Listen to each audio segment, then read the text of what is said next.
Good afternoon and almost good evening, given it's getting dark so early. Thank you for coming this evening to the State Board of Agriculture meeting. Today is Wednesday, December 3rd, 2025. I'm Elin Miller, Chair of the Board of Agriculture, and I call this meeting officially to order. This meeting is being recorded and transcribed. Board members and guests, please state your name for the record before you begin your comments. John Boyce, Board Coordinator, will review a few housekeeping items prior to starting our meeting. John. Thank you. As a reminder, this meeting is being recorded and transcribed. For those attending virtually, ensure that your microphones are muted so we don't get any feedback noise here in the room. You may get a notification that someone has muted you online. If you do, that's probably me. And then we also request that only the board members and those actively presenting turn on their web cameras during the meeting to minimize strain on our bandwidth. If you are joining virtually or by conference call, pre-meeting materials are posted on ODA's website at oda.direct/boardagriculture. And for those joining in person, restrooms are located directly below us down the stairs. There's water in the back corner over there, and a reminder to sign in if you haven't already at the front table. Great, thank you, John. Will you please call the roll of board members for introduction, and I'll begin. Elin Miller, Farmer Umpqua. Chad Allen. Chad Allen, Tillamook. Barbara Boyer is excused. Mike Dill. Mike Dill, public member from Philomath. Ty Cleaver, he's not in yet. Miguel Lopez is excused. He may be joining later. Kirk Mogg. Kirk Mogg, public member. Ellie Norris. Ellie Norris, Farmer Umpqua. Perfect. Josh Zielinski. Josh Zielinski, nurseryman, Salem, Oregon. Dean Stacy Simonich. Stacy Simonich, Dean of OSU's College of Agricultural Sciences and Director of the Oregon Agricultural Experiment Station. And Director Lisa Sharplow-Hansen. Good evening, Lisa Sharplow-Hansen, Director at ODA. Thank you. Madam Chair, roll call confirmed that we do have a quorum present and can proceed with the meeting. And then for those joining us virtually, it looks like it's just you, Ellie, for now, so we're good. I'll skip that part. And then no phone only. And for those joining us in person today, if we can have you each state your name and organization for our attendance record. If you don't mind, I'll start with you, Christina, since you're right here. Just your name and who you're representing. I'm Christina Volniakowski, and I represent the Columbia River Gorge Commission Executive Director. My name is Lisa Vasquez, and I serve as the Climate Program Manager for the Columbia River Gorge. You, sir. Jim Carvine, Oregon State Director of Rural Development. Chris Chanel, Hood River Soil and Water Conservation District. Amy Gilroy, Oregon Department of Agriculture. Eric Garman, Oregon Department of Agriculture. David Smith, Department of Agriculture as well. Rusty Rock, Department of Agriculture. Great. I think that's everyone. Did you want to do any roll call for joining virtually or no? It's just Ellie. Oh, it's just Ellie. Yep. Thank you. And we do have an additional board member who happens to be vice chair of the board. Eric Oram, are you present? Yeah, Eric Oram, board member from Hebner. Sorry, Eric. All right. This evening we'll be hearing a presentation from the folks at Columbia River Gorge Commission. Executive Director Christina Volnikowski, yes, okay. And Climate Program Manager Lisa Noss Cook are here, and I want to say thank you for joining us, and why don't you go ahead and come forward, and we'll be looking forward to your presentation. Thank you.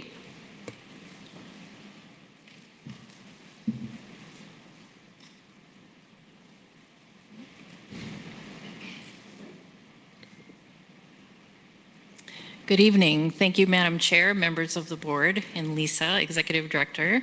It's really nice to be here. For the record, again, I'm Christina Volniakowski, Executive Director of the Columbia River Gorge Commission, where I have served for the last 10 and a half years as the ED. And what we wanted to do today is Lisa and I are going to team up and do a brief presentation about the Columbia River Gorge Commission and the National Scenic Area. And so first slide, please. Second slide.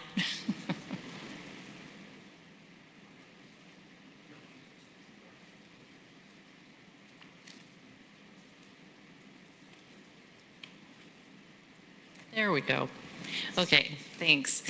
So what I wanted to do is very briefly talk about the role of the Gorge Commission as stewards of the National Scenic Area, talk a little bit about our board, our commission members, where they come from, what they do, and then a little bit about the framework of what makes the Gorge Commission a bi-state agency.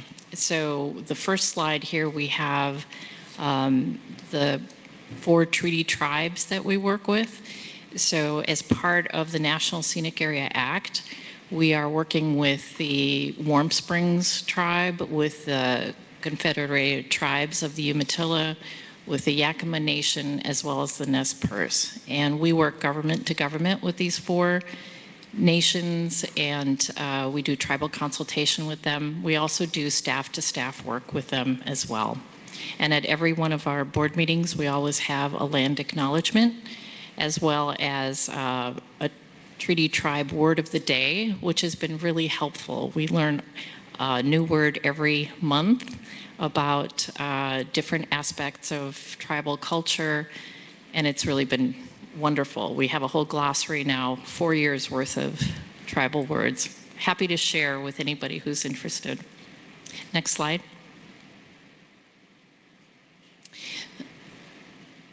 Oh, I think the next one, please.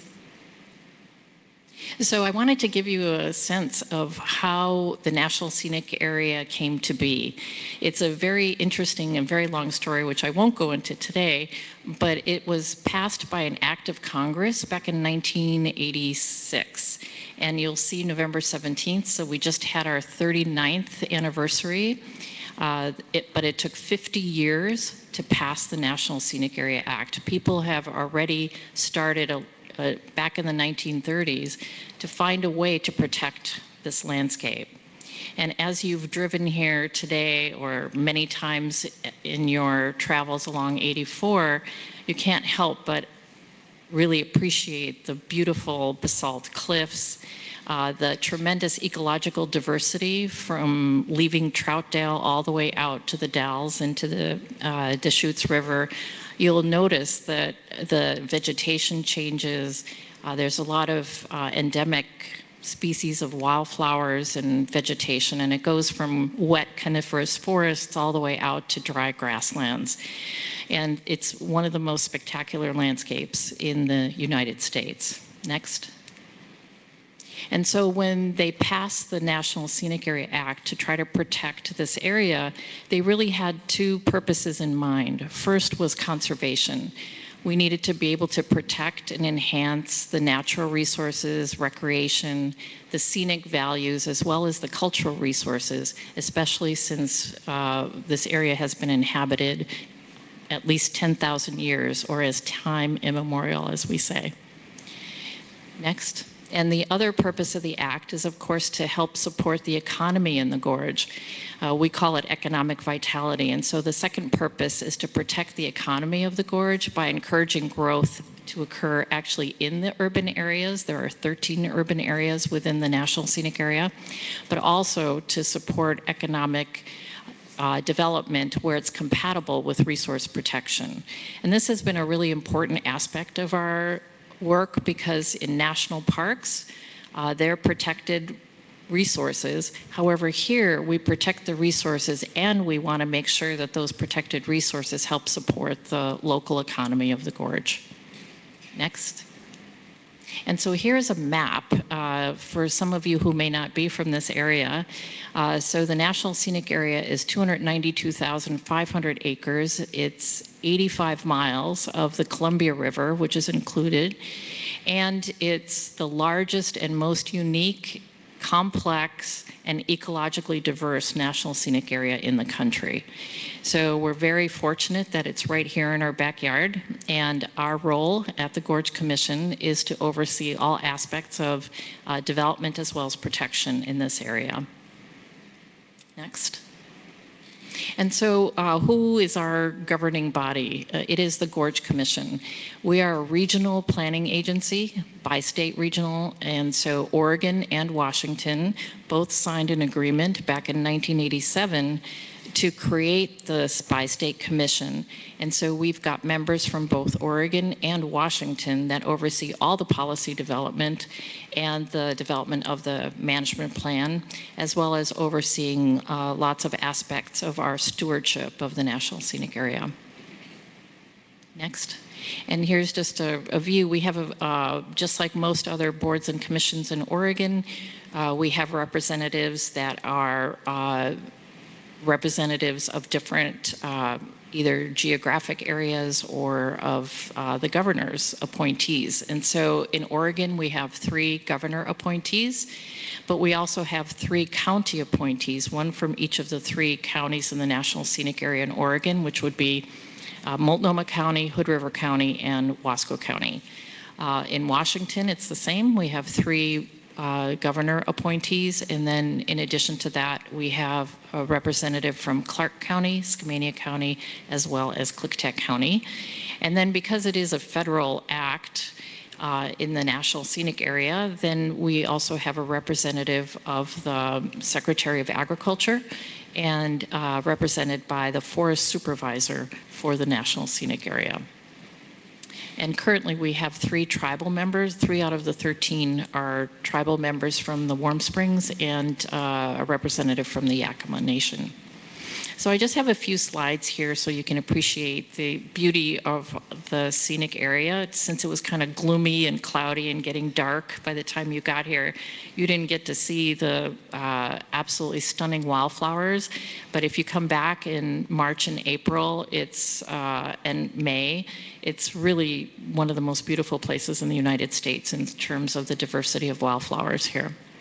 So the scenic beauty is part of what we're trying to protect through our land use regulations. In addition to that, we have a lot of endemic and unique wildlife species here in the gorge, such as the pika, which is usually only found up in the high mountains, but it's here in the gorge and talus slopes. Certainly, we have several species of salmon. We've got the protected gray squirrel and lots of very important native plants, first foods, such as the camas and others.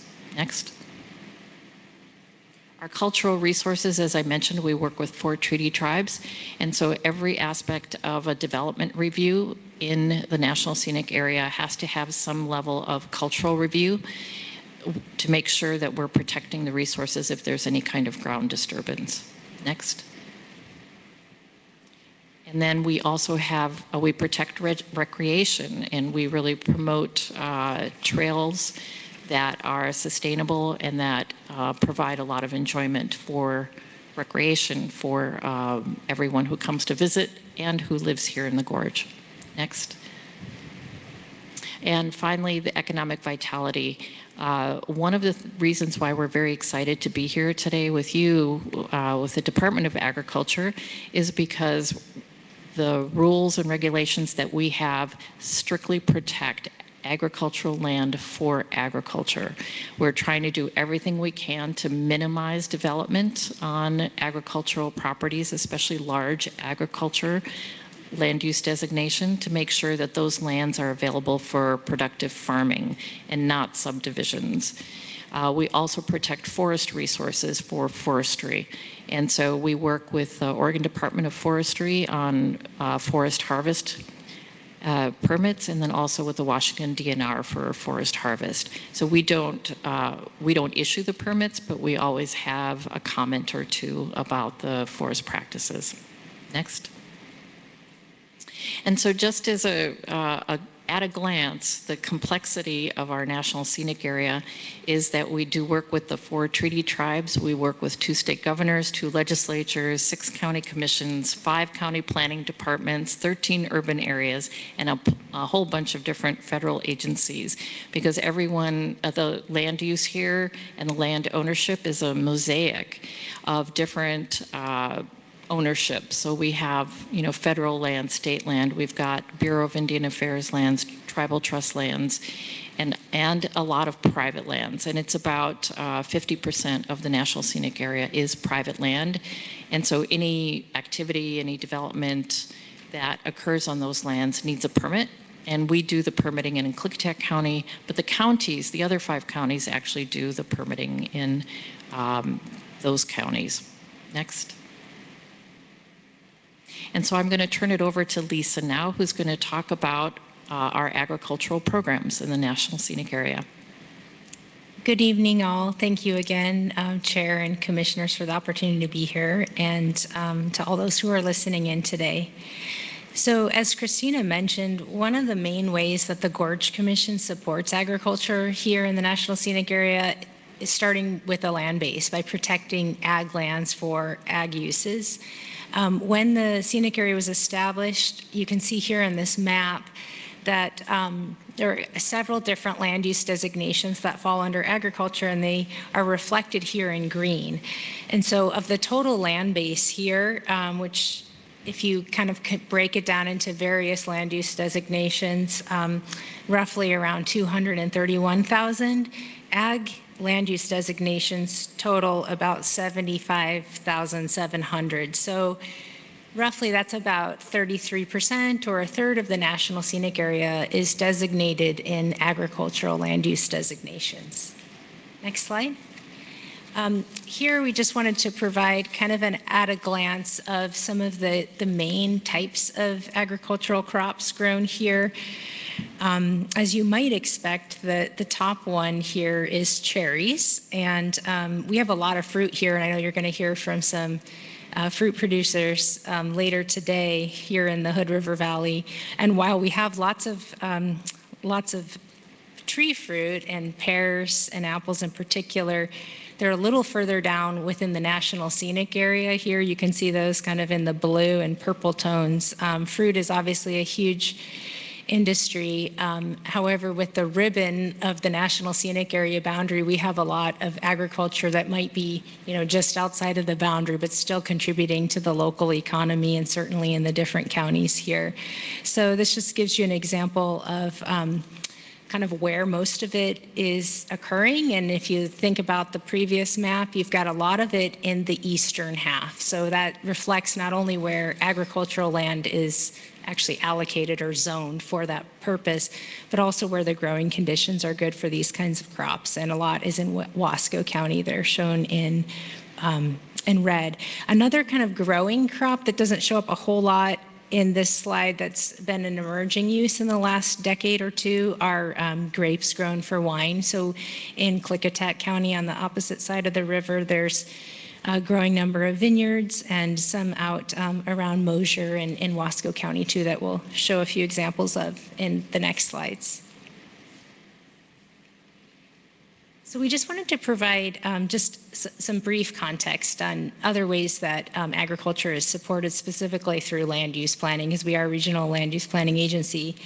The authority for agricultural protections comes from the Act, as Christina mentioned, and then we achieve those through our management plan, both through the designation of lands for those particular purposes, and we have several different types of agricultural land use designations, and also through our specific policies. So first of all, when you look at the scenic area, we've got roughly, it's almost half and half or 60-40 of the special management areas are those areas in the scenic area that the Forest Service kind of oversees policy for. They're the places that many of you might associate with the gorge, like Eagle Creek or other places of recreation that are very special and have high value in terms of cultural or recreation or scenic values. And then the general management area is the larger overlay that the Gorge Commission oversees. And within that area, we have the small scale agriculture and large scale agriculture that was reflected in green on that first slide. Kind of flowing from that overlay of various areas that are allocated for agriculture, we then generally are saying where agriculture can occur and not necessarily the specifics of what kind. But we are always trying to balance, resource protection with really protecting these areas for these ag uses. So some of the policies that we have are designed to prevent land fragmentation, to ensure that any other new forms of development don't conflict with agricultural uses. To really ensure, as we mentioned, that ag lands remain for ag uses. There are also rules around forest lands being able to be used for ag uses. So there are instances when conversion can occur when it is actually for agricultural use. And then we also really strive to encourage conservation efforts. We don't regulate those kinds of things, but we do try to encourage renewable energy and water efficiency and have some policies around that.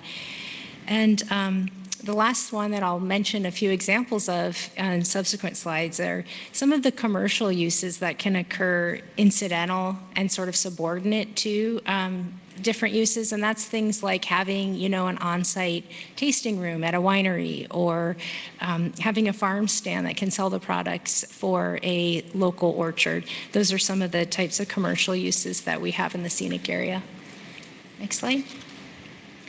So we just wanted to touch on a couple changes in our last plan update, and then we'll go through a few examples and close and take your questions. We last completed a comprehensive management plan review and revision, and we heard from some local ag producers and folks in this region that we needed to make a few changes. And so we did that, and these were approved in 2020 by our commission. One of those was to add cideries along with wineries. When you don't update a management plan for 10 years, things can change, and cideries have definitely become a growing use, as you all know. So we had added that. We also added some of these commercial uses in conjunction with on-site wineries and cideries, so those kinds of tasting rooms and things like that. We also included some provisions for fruit and produce stands with these value-added products, and made one change related to our ag income test for large-scale agricultural land use designations to match the Oregon standard. And Christina can share more about that if we have any questions about that later. Next. So we just wanted to highlight a few examples here of the ways that agriculture shows up here and how we try to support that through our programming. And the first one is cideries. And as I mentioned, that has been a growing use over the last couple of decades. And this one here is an example just outside of Mosier, the community of Mosier, called Runcible Ciders. It was the first cidery permitted within the National Scenic Area in Wasco County. And it also includes a farm stand that you can see there in the photo, which is a commercial use that was allowed within that last management plan update. Next. Another example, vineyards are a main type of ag use here. This is Analemma Wines, which is an example also in Wasco County outside of Mosier. It does have an associated tasting room and a couple other facts of note. They incorporate biodynamic agricultural practices and also highlight how the unique geology of this area influences growing conditions for grapes, which is interesting. And they have been a great kind of example. You see a quote there of sort of being able to talk about the complexity of growing wine grapes here in the scenic area, but the value of this place, even with our protections and various aspects of permitting that still allow them to really thrive economically and to be able to make a living here in a very special place. Next slide. So another one that's a little bit different, and because we are by state, we wanted to highlight an example in Washington, even though you're here in Hood River County today.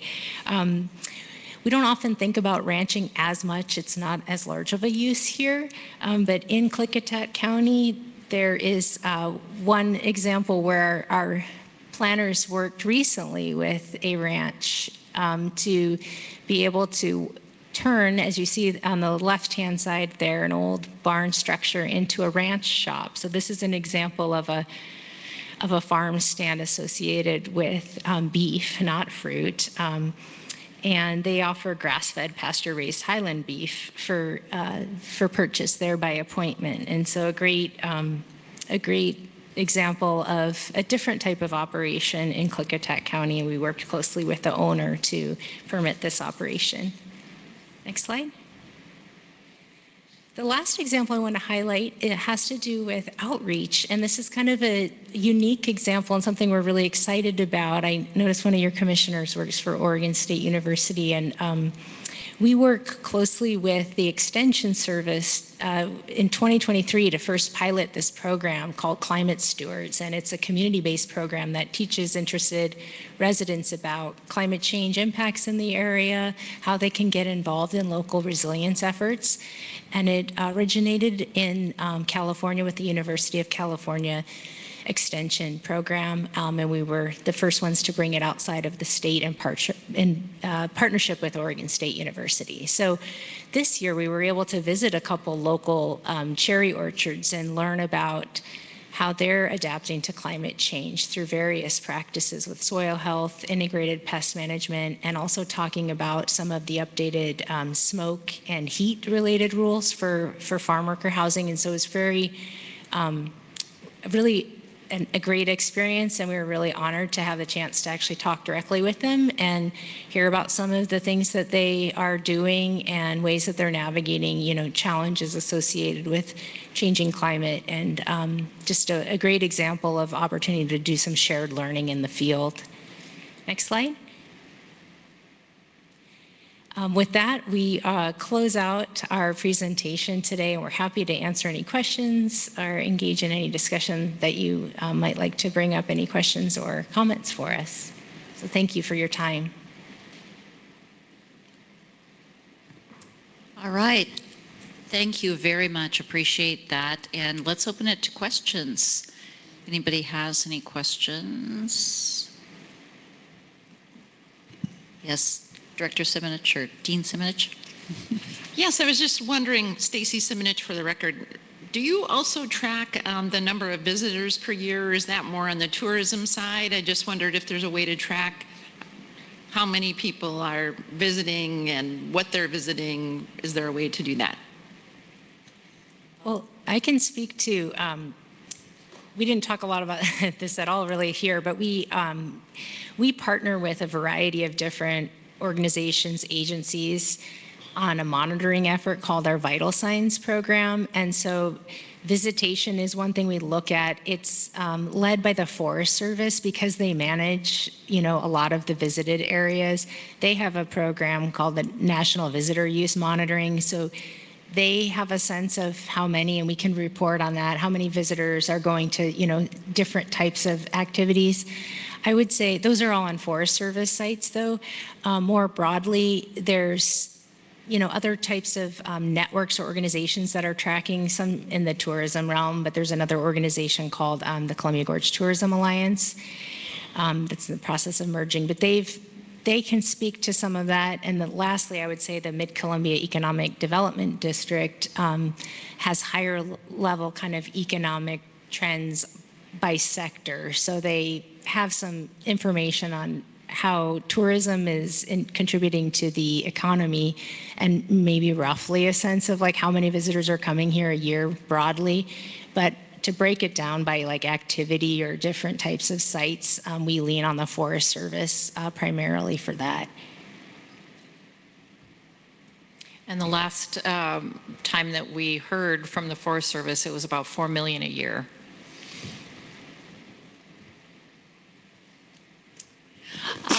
Elin Miller for the record. I've got a question as far as you had talked about updating your, basically the farm use pieces, and it had been 10 years. Are there any other deltas or differences that between what is regulated? Let's say, because you said the counties make the call on the determination for the permits, and so part of their county is outside of the area. So are there any other differences there that you could speak to?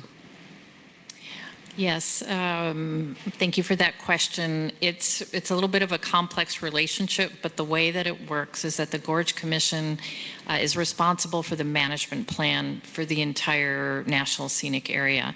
And within that management plan, we have guidelines and policies. Then when we update that management plan, that gets sent to the Secretary of Agriculture for concurrence, make sure that it's compatible with the National Scenic Area Act as it was intended.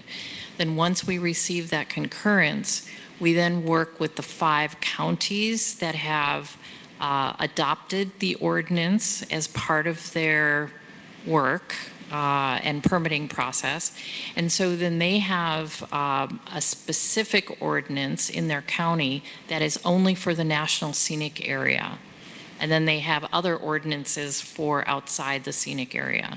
So within the scenic area, the ordinance for Wasco County, for Klickitat County, for all the counties is pretty much the same. It may differ a little bit in format, or they can be stricter than us. Like for instance, if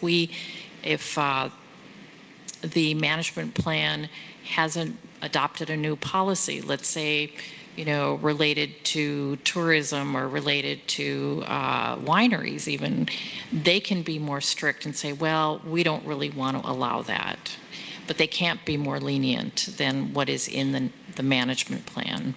And so that management plan is updated every probably 10 or 12 years. And so one of the things that I'm really happy about is in this last one, Gorge 2020, we actually included a whole new chapter on climate change, and we were able to secure additional funding for one position, which is why we were able to hire Lisa to help us with our climate change action plan, which now we're doing as part of implementation. And agriculture is really an important part of that, and so that's why we're really happy with the Climate Stewards program in conjunction with Oregon State University. But yeah, all the counties have to have similar ordinances that really reflect the policies of the overall management plan for the scenic area. And maybe just, Elin Miller again for the record, maybe just as a follow-up, understand that uniformity within the scenic area, but as you were saying, there was some updates to the plan for your 2020 plan, 2020 plan, and that changed like a means threshold or whatever as a percentage of, and so my question would be, are there other differences in the non-scenic area county? Because now it's similar, right? But are there any other issues or differences that in an update may change in the future to be more in harmony with the rest? Well, we are going to be looking at our management plan again in about a year and a half in 2027, because it takes a couple years to go through the process. And we work with a lot of the counties as well as different agencies that have jurisdiction within the scenic area. And then we look at what are the issues that need to be brought up. And some of those issues might be topics that they want to bring up outside of the National Scenic Area and see if they're appropriate to also bring into the National Scenic Area. So one example is that in Oregon, under DLCD, you're allowed to have, for example, accessory dwelling units on rural residential lands. And so we don't allow that in the National Scenic Area. But there may be an opportunity to talk about that during the next plan review. So that's one example of something that is allowed in Oregon under certain circumstances, is permitted by the county, but is not allowed in the National Scenic Area at this time. Does that answer your question? Yes, that's helpful. Thank you. Any other questions of our guests? Any other final comments you might like to make? Well, we're just really happy to be invited here because we don't often have a chance to meet with other boards and commissions in Oregon since we're such a narrow focus. But we do have intersection with, state parks and certainly forestry and ag. So we really appreciate the invitation to share a little bit about what we do so that next time you're driving through here or coming for a hike or enjoying the National Scenic Area, that you remember that it actually takes time and effort to keep it the same. And we really appreciate the partnership with ODA. Thank you. Thank you. Well, thank you for joining us. Really appreciate it. And yes, maybe tomorrow we'll have a better glimpse at your beautiful area than some of us might have had driving up this afternoon. So anyway, thank you. Great. Thank you.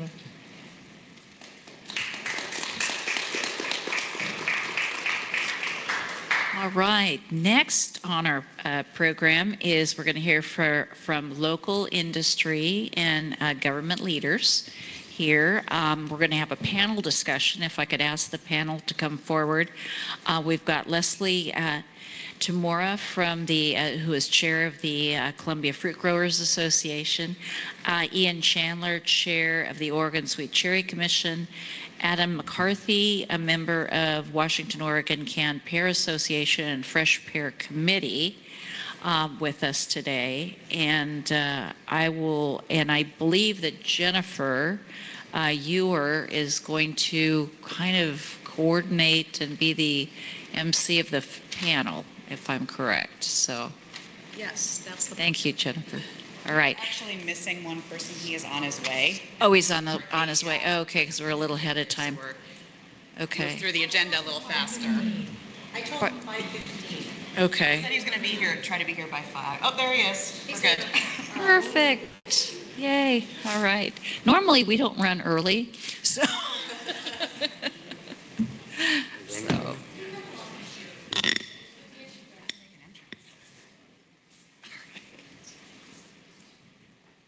Then as you're passing that out, do remember we have a reception following this series of presentations. And it's something we've been doing, this reception, we've been doing that for, about the last year and a half, 2 years now, a reception to be able to really have a chance to meet members of the community where we are. So anyway. All right. So Jennifer, I'll have you kick that off, and any further introductions people might want to make, that'd be great. So thank you. I am not as tall as the last person. Can you hear me? Well, good afternoon, and thank you for coming to Hood River. I didn't ask anyone, are you here for the region or for the county? Is it Hood River and... I would call region. Region. And what we attempt to do is meet in different locations of the state, and we haven't been up here for quite a while. We've been near here. Well, near. It's always far here. I live way down south, so, but we've been. But so just what we can take in for the general area. So. Okay, I just wanted to make sure because we have one person from Wasco County with us as well. So 3 of us are from Hood River County, and I will talk since I'm going to introduce us. I'll talk about Hood River County more. I'm from Hood River County, and I grow pears.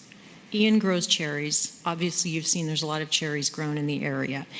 A lot of the things that we'll say about pears also apply to cherries, but it just happens that that's the thing. It's not because it's the only thing to talk about. It's the thing that is happening in Hood River County.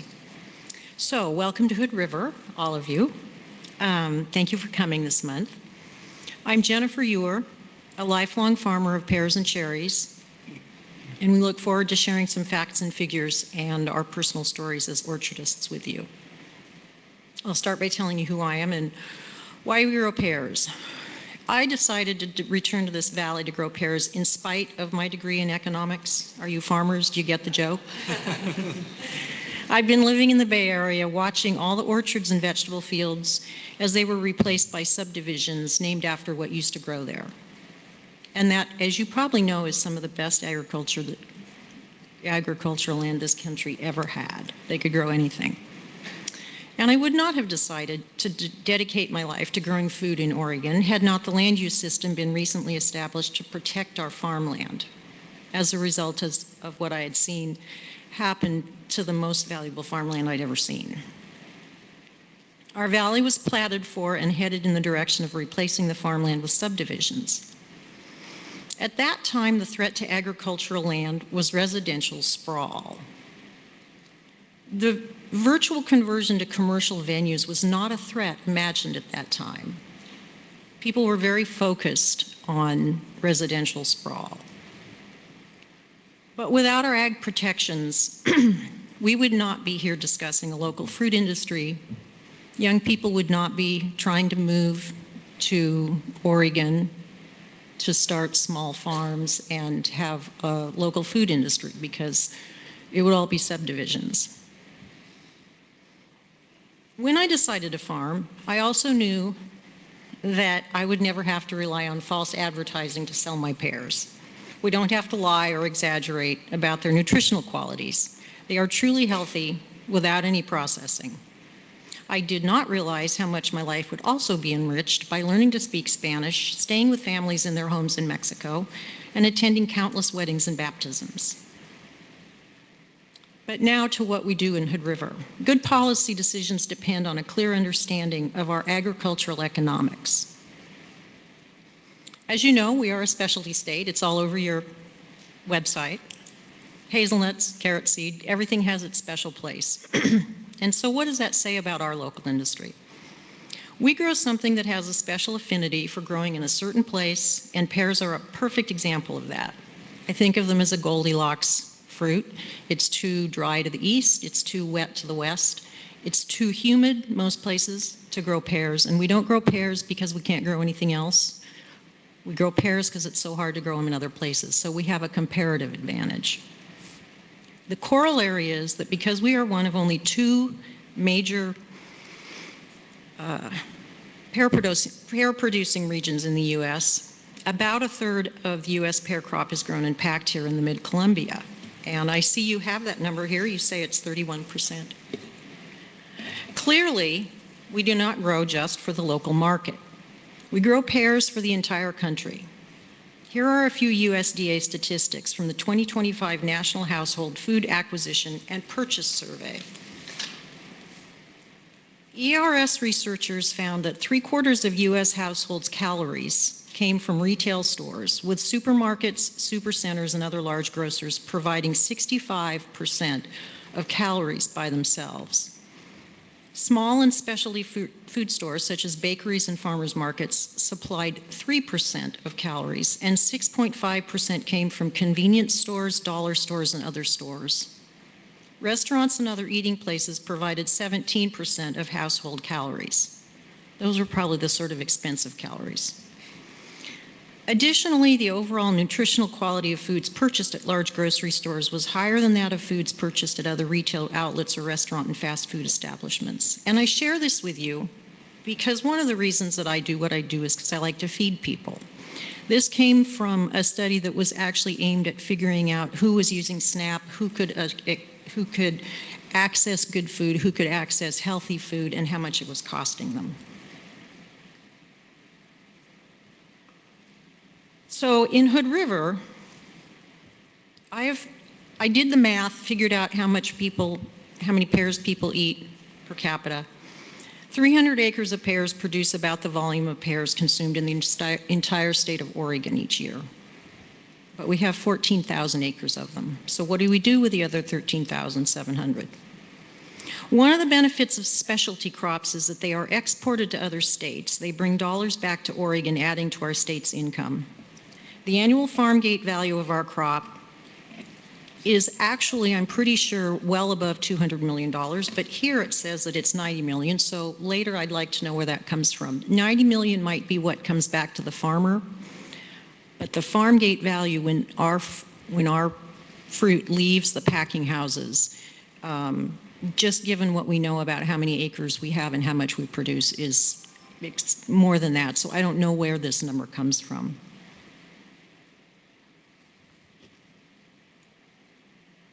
add the multiplier effect to that, and it's a huge part of our local economy. We are not a shiny new toy. We are the same predictable crop that is counted on each and every year by the grocery industry and our local economy. Our pears go to every grocery store and chain, large and small, all over the United States.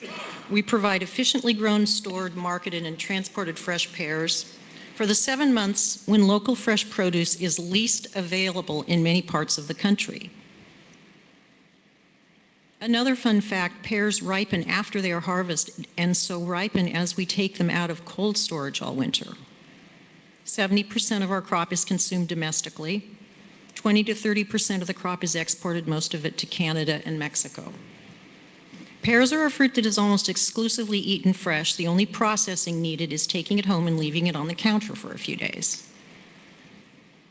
In a time when we are increasingly concerned about the housing costs and the inability of all Americans at all income levels to access healthy food, we Hood River farmers are growing an enormous quantity of pears and shipping them in economical volumes to every corner of the U.S. Think of how many communities do not live in climates or have the income required to shop at local farmers markets. They live in the inner city. It's winter. It's February. It's Nebraska. Think about the families who must get their shopping done on their only days off when they need to shop efficiently under one roof for everything their family needs. Groceries, cat food, toothpaste, towels. They do not have the luxury of time or income to shop individually for a handful of their grocery needs at higher prices. And importantly, our pears are just as nutrient rich and good for their kids coming from a Walmart in a Chicago suburb or an inner city bodega as they are when you buy them at Whole Foods or a farmer's market. According to the USDA, 60% of the fruit in our grocery stores is imported. We are part of the 40% still grown here in the United States. But in order to compete with all those imported fruits coming from countries without U.S. environmental, food safety, and labor standards, we strive constantly to grow and harvest our crops more efficiently. Just as in every industry, that means expanding our production to spread out our fixed costs over more harvested tons. Sometimes that means mechanization, and believe me, we avail of ourselves of all mechanization that is possible out there. But it's difficult when there are no substitutes for hand harvesting our crops, and nothing realistic is on the horizon. Are you going to see a packing house tomorrow? Do you know which one? Diamond. Oh, so you're going to see the first fully automated optical pear sorting line in the world. That was the first one. We growers have a choice between 3 different packing marketing facilities for delivering our pears. Leslie and I belong to the Diamond Fruit Cooperative, which has been around for over a century. Try to get people to get along that for that many years. It's a challenge. And Adam delivers most of his crop to Duckwall Fruit. We farmers compare our returns with each other every year, which keeps the packing facilities competitive as they vie for our fruit. If our industry were to shrink, if we lost a packing facility and had only 1 or 2 options for delivering our fruit, our returns would no doubt fall precipitously due to the lack of competition. I doubt our family farms would survive. I don't know the exact number of family farms in Hood River County. Leslie might, she can tell you. I bet she does. We owe the existence of our fruit industry to Oregon's unique and essential land use protections of farmland. For many years, our land was affordable because the uses allowed on EFU land were limited. If you weren't allowed to subdivide, you didn't sell to a developer. That is changing. One thing our group would like to see is a future where people who really want to grow food are able to purchase the land they need. Without affordable land, it will be hard to continue producing our high-value crops. And now we will let our panel flesh out that picture. Each of our panel members has been selected by the local fruit industry to represent them. I will briefly introduce them, and then they can share further details of how they came to be fruit growers. Leslie Tamura has served as the chair of our Columbia Gorge Fruit Growers Association for several years and led us through some challenging times. She is the president and manager of Tamura Orchards and trained for her farming career by teaching energetic middle schoolers who are English language learners. And she works closely with various other agencies involved in conservation and community projects, including the Soil and Water Conservation District. So tell us a little bit about how you came to be farming, Leslie. I spent about 10 years teaching in public school. The bulk of that was in Hillsborough. I taught 6th grade at a dual language school, and I decided I needed a bigger challenge, so I came home to farm. And I have actually found it is more challenging. I did not think that that existed. Turns out it does, and yet still here I am. I came back, I'm the 4th generation in my family to do this work, so I came back to work with my dad and learned from him, and he said, I will teach you all the mistakes I made so you don't repeat them, and hopefully you can save some time. And we've been working together and keeping our small pear orchard of about 42 acres going since then. Adam McCarthy is a graduate of Hood River Valley High School. He attended the University of California, Davis, where he earned a Bachelor's of Science and a Master's of Science in Agriculture and Resource Economics. After graduating, he went on to work as an orchard manager at Harry and David, where he worked for 6 years. Adam currently serves on the boards of the Columbia Gorge Fruit Growers Association, Hood River Supply Association, the Washington Oregon Canned Pear Association, and is a member of the Northwest Fresh Pear Committee. He now manages his family's pear, apple, and cherry orchards in the upper Hood River Valley. Would you like to add anything? Covered it. Man, a few words. That's why I had to find a whole bunch to add. Okay, and our third panelist is Ian Chandler. It's easier to tell you what Ian hasn't done than what he has. He is a military veteran who served in Iraq and Korea. He worked in Africa. He worked in an olive company near Seville, Spain, but only after working long enough doing maintenance work in the city parks to become proficient in Spanish. He's been managing cherry orchards in the Dalles for the past several years, runs his own orchard, and has assisted several first-generation farmers get started farming. He was appointed by the governor to the Oregon Sweet Cherry Commission, has served on the board of One Community Health, and is now on their foundation board. What have I missed? You also have a degree in Hort, right? Ag business, Oregon State. Just want to clarify before we get going, you've got some really smart people here. I'm more of a color commentator, so don't expect too much out of me other than some good stories. So thank you for the introduction. He's a comedian because he has lots of kids, I think. So the first question, and I have a combination of the questions that you sent me. Who's you? Who sent me these questions? Thank you.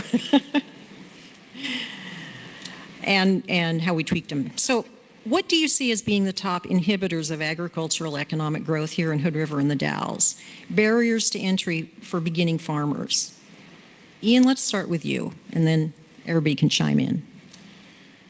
Sure. After having worked in this industry for quite a few years, in 2023, my wife and I decided to buy our own place and jump into it with both feet. And it's been an eye-opening experience from being from the employee's side to have to actually be the guy signing the checks and responsible for how the farm works. I want to start out, first off, if we say anything here, it's not meant as a criticism, it's more as a sharing of perspectives in terms of how we're seeing it from our side as the end user sometimes of interactions with different state agencies, which I would say that ODA is probably the one of the nicer ones to work with, the state. So you guys are doing good, so good job with that. Also, before I get going, Mr. Mogg, are you related to a gentleman by the name of Ron Mogg? Father Ron Mogg, yes, my dad's first cousin. Okay, he's awesome. He was the priest when I went to Catholic school, and as a kid, he's a great human being. He blessed our farm last year, so thank you for being part of his family. He's great. Anyway, that was just really pulling my focus away. But what I wanted to talk about a little bit in terms of barriers to farmers, like as a first generation farmer in the area and helping other individuals start that. I'm going to use we'll call it a case study, but it's an individual who I've been helping. We worked together for many years. He's an immigrant from Mexico, came here, has worked his way up to the ranks, has finally achieved the dream of buying his own orchard, which is a pretty cool thing. I remember years ago, there was a director of ODA that it was a big deal to have diversity in farming and agriculture. And at the time, we always kind of talked about what that meant. And I see this as the natural progression of where farming's supposed to go. A person works the land and they're able to someday achieve the spot there. That's the cool, awesome part of it. But the not awesome part of it is the now with this young man, we'll call him Alex. English is his second language. He has a good mastery of it, but navigating the complexity of the compliance burden at the federal level and also at the state level, there's, you got to get your EIN, you got to get your BIN, you got to open up your Francis account, you got to open up your Revenue Online account, and it's an enormous and daunting burden of different agencies from the state that.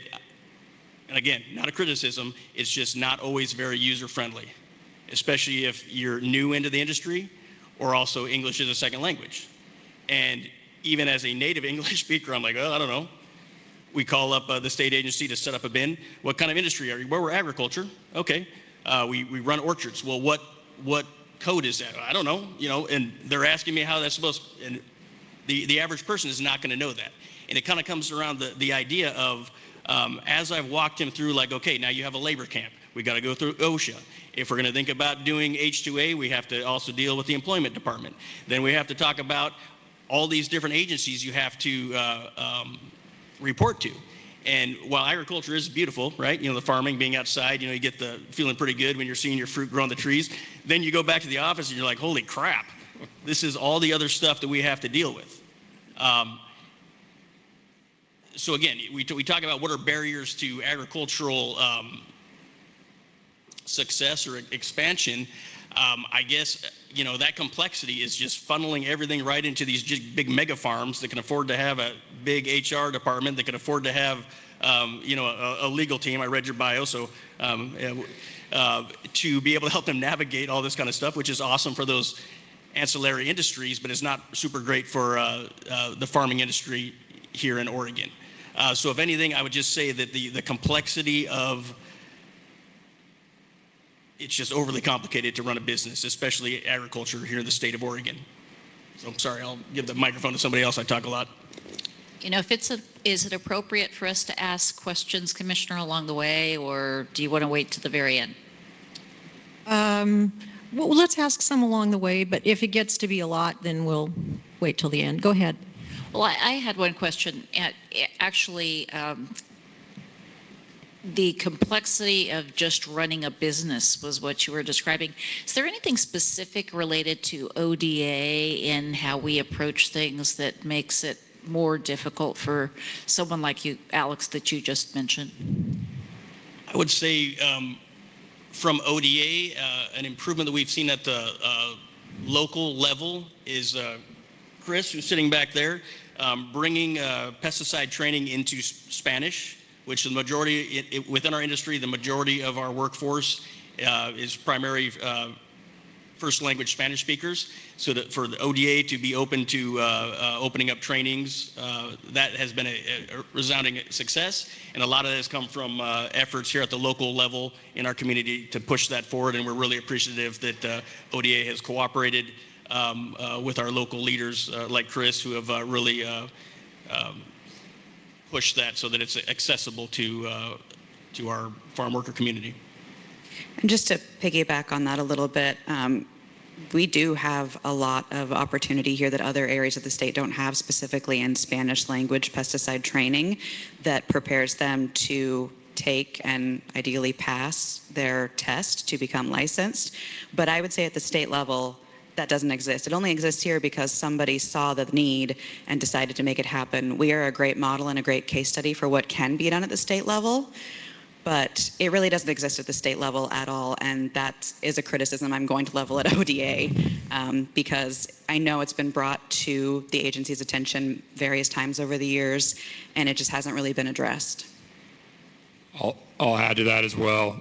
15 years ago, this has been 15 years, but when I'm managing Pear Acres in Medford, I mean, there was nothing. We were so isolated. There was no trainings.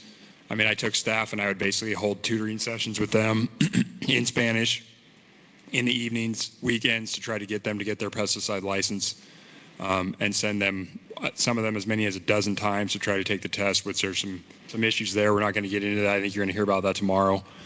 But it was really hard to get resources down there for Spanish language trainings in general. I mean, we went out of state, California. We brought consultants in from California, from Washington at that time to do trainings for our entry-level key field people in the orchard at the time. And we've even brought people from Washington here to Hood River, but we are slowly coming up to speed. But there's definitely a vacuum in the state when our two, California and Washington, seem to be providing a higher level of training for frontline supervisors in the field. I'd say thank you for that, because we do have testimony that was provided for our meeting on that, and there has been history here, so I appreciate providing us a little more color on that too. Anyway, thank you. We're here for color. Do you have more to tell us about, to flesh out some of the barriers? Regulatory burden and the cost of that, I think, is what. Do you have the... Yeah, there was recently a study done, Tim Delbridge at OSU. It just came out a week or two ago, actually, on the cost of regulatory compliance. I have it in front of them. In the Oregon tree fruit industry. The numbers are, I mean, I've been in this business and they're astonishing. I didn't know they were that high. Talking $500 an acre in pears. That literally is our margin. To be honest, I spent a year and a half of my life writing a research paper for my dissertation, my master's thesis on the economics and retail consolidation, and I can pretty much assure you that us producers have passed none of these costs on up the chain. Consumers, we can't raise our prices. We have eaten all of this, and a lot of these have come to play in the last 10 to 15 years, and what was our profit margin is now been eaten up by regulatory costs, many of them at the state level, some at the federal level. What's also very intuitive or interesting about this study is that small producers have a higher level of compliance costs than large producers, and there's a lot of exemptions for small producers. If you're less than 25 employees, we don't do this. If you're less than these many acres, you get a reduced fee or this. But what that doesn't say is that if you're a large producer, you have every incentive to continue to get larger based on the economics here. And until you completely take that away, there is always an incentive for larger producers to get larger, just strictly based on the compliance and regulatory costs. Fortunately, my farm is a sufficient size. We also have a separate labor contracting business, but I have a full-time HR manager who does a lot of this for me. I also have somebody who focuses on food safety and training compliance. But just to onboard seasonal employees, we are a labor business.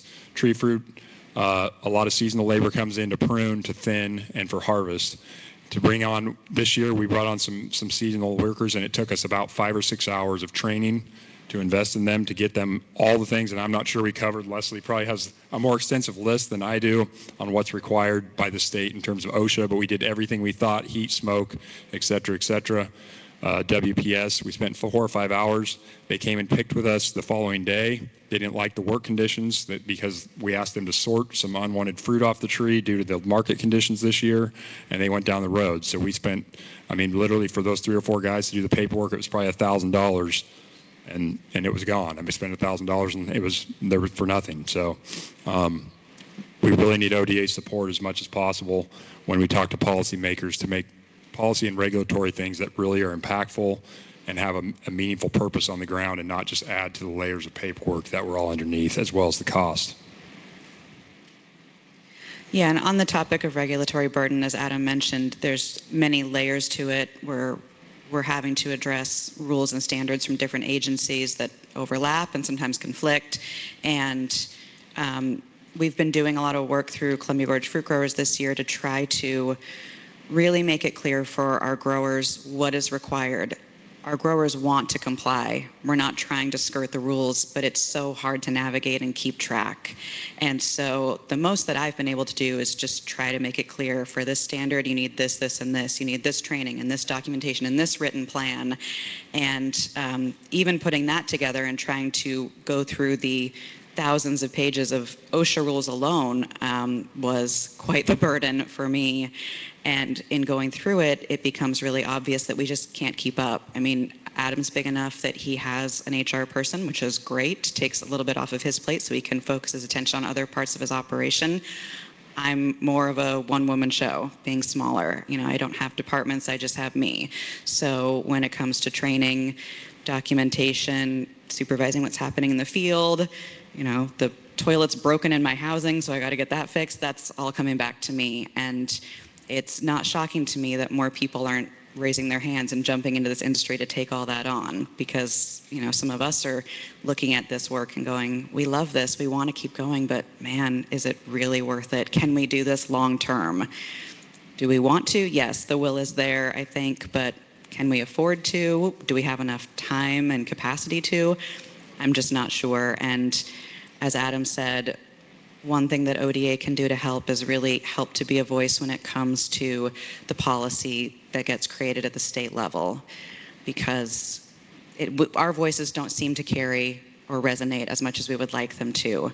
We are not looking to be exempted from rules. Rules are important. It's what keeps people safe. It's what keeps everybody in line. We have to have a standard we all work to, but those rules need to be made with the idea that we are the boots on the ground, and our voice and our opinion should carry some weight as to what is realistic that can be done in the field. A lot of times these rules are created by people who work in offices and have no clue what it's like in the field, and they're not willing to expand their knowledge and understanding, and not willing to accept us as the experts as to what is reasonable in the field.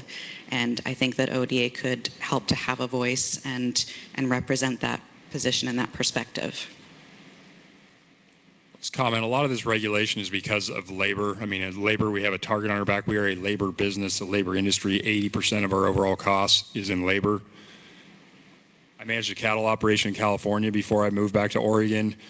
Some of the regulatory, I never saw OSHA show up on the cattle ranch, and they never did a farm labor. I had people living in agricultural labor housing. Never did they say, I want to come inspect your housing. I mean, so for some of you that are in other industries that aren't in the labor business, it is a totally different, exponentially different level you're under in terms of regulation when you have a labor component as large as ours is, and some of the things that came down. Leslie presented a presentation yesterday that I also thought was fascinating, with a comparison of Oregon relative to other states in terms of a lot of our new regulation, things like heat and smoke. Even California, we are shoulders length above them in terms of smoke regulation. I mean, like 3 times the threshold when they kick in certain things, we're 3 times above that. That information is actually in the packets that were given to you on that green sheet, the comparison of the heat and smoke rules in Oregon compared to other states, and also on the other side, our ag overtime rules and the way that stacks up against the few other states that have an ag overtime rule. You can see that it's not a matter of, again, we're not saying we shouldn't have a standard, but our standard should be reasonable. For example, Oregon is the only state when it comes to heat rules that uses the heat index as the measurement of when these rules come into effect. Every other state with heat rules uses temperature. Heat index being temperature and humidity combined, which means our rules are being triggered well below the time that all other states would, including California. You can also see the higher heat practices that are required during the heat illness prevention times, and the fact that Oregon, as the heat index goes up, the required rest breaks for employees go up to the point that we're at 40 minutes for every hour of work for a rest break at the highest point.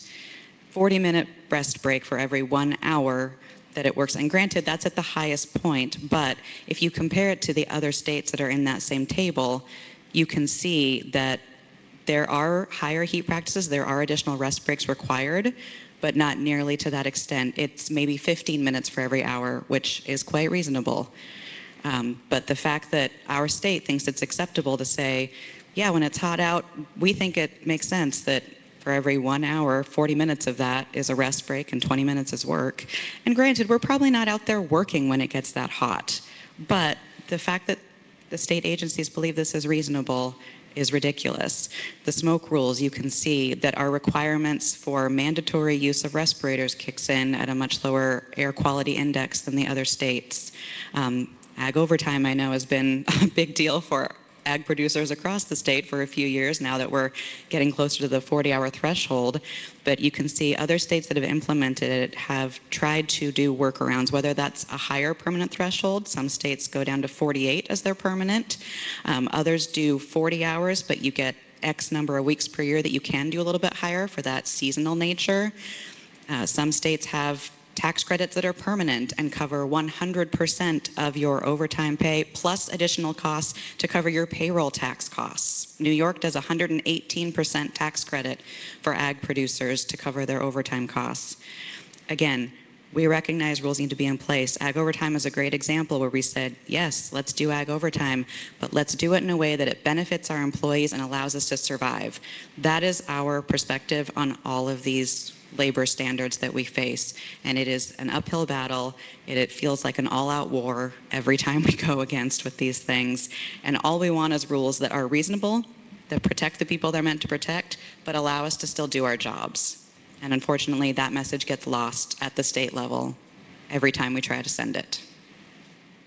Or on this topic, I do want to pivot for a minute and thank Oregon Department of Ag for the grant, administering the grant for the farm labor housing upgrades that's just wrapping up. But the communication throughout that, I mean, we would send in documents and get a response the same day, almost always, that they received the materials, follow up the next day with questions. I mean, the communication was excellent. And in our operation, personally, it helps us provide air conditioning primarily in most of our farm labor housing and speed that up. What would have taken, given our current economic situation in this business, maybe 5 to 7 years, and it's probably accelerated it more to like 3 to 5 years. So it shaved 2 to 3 years off of how long we're going to be able to get air conditioning to all of our housing. So thank you. Do we have any more inhibitors? I think that might be enough for now. We may think of some more later.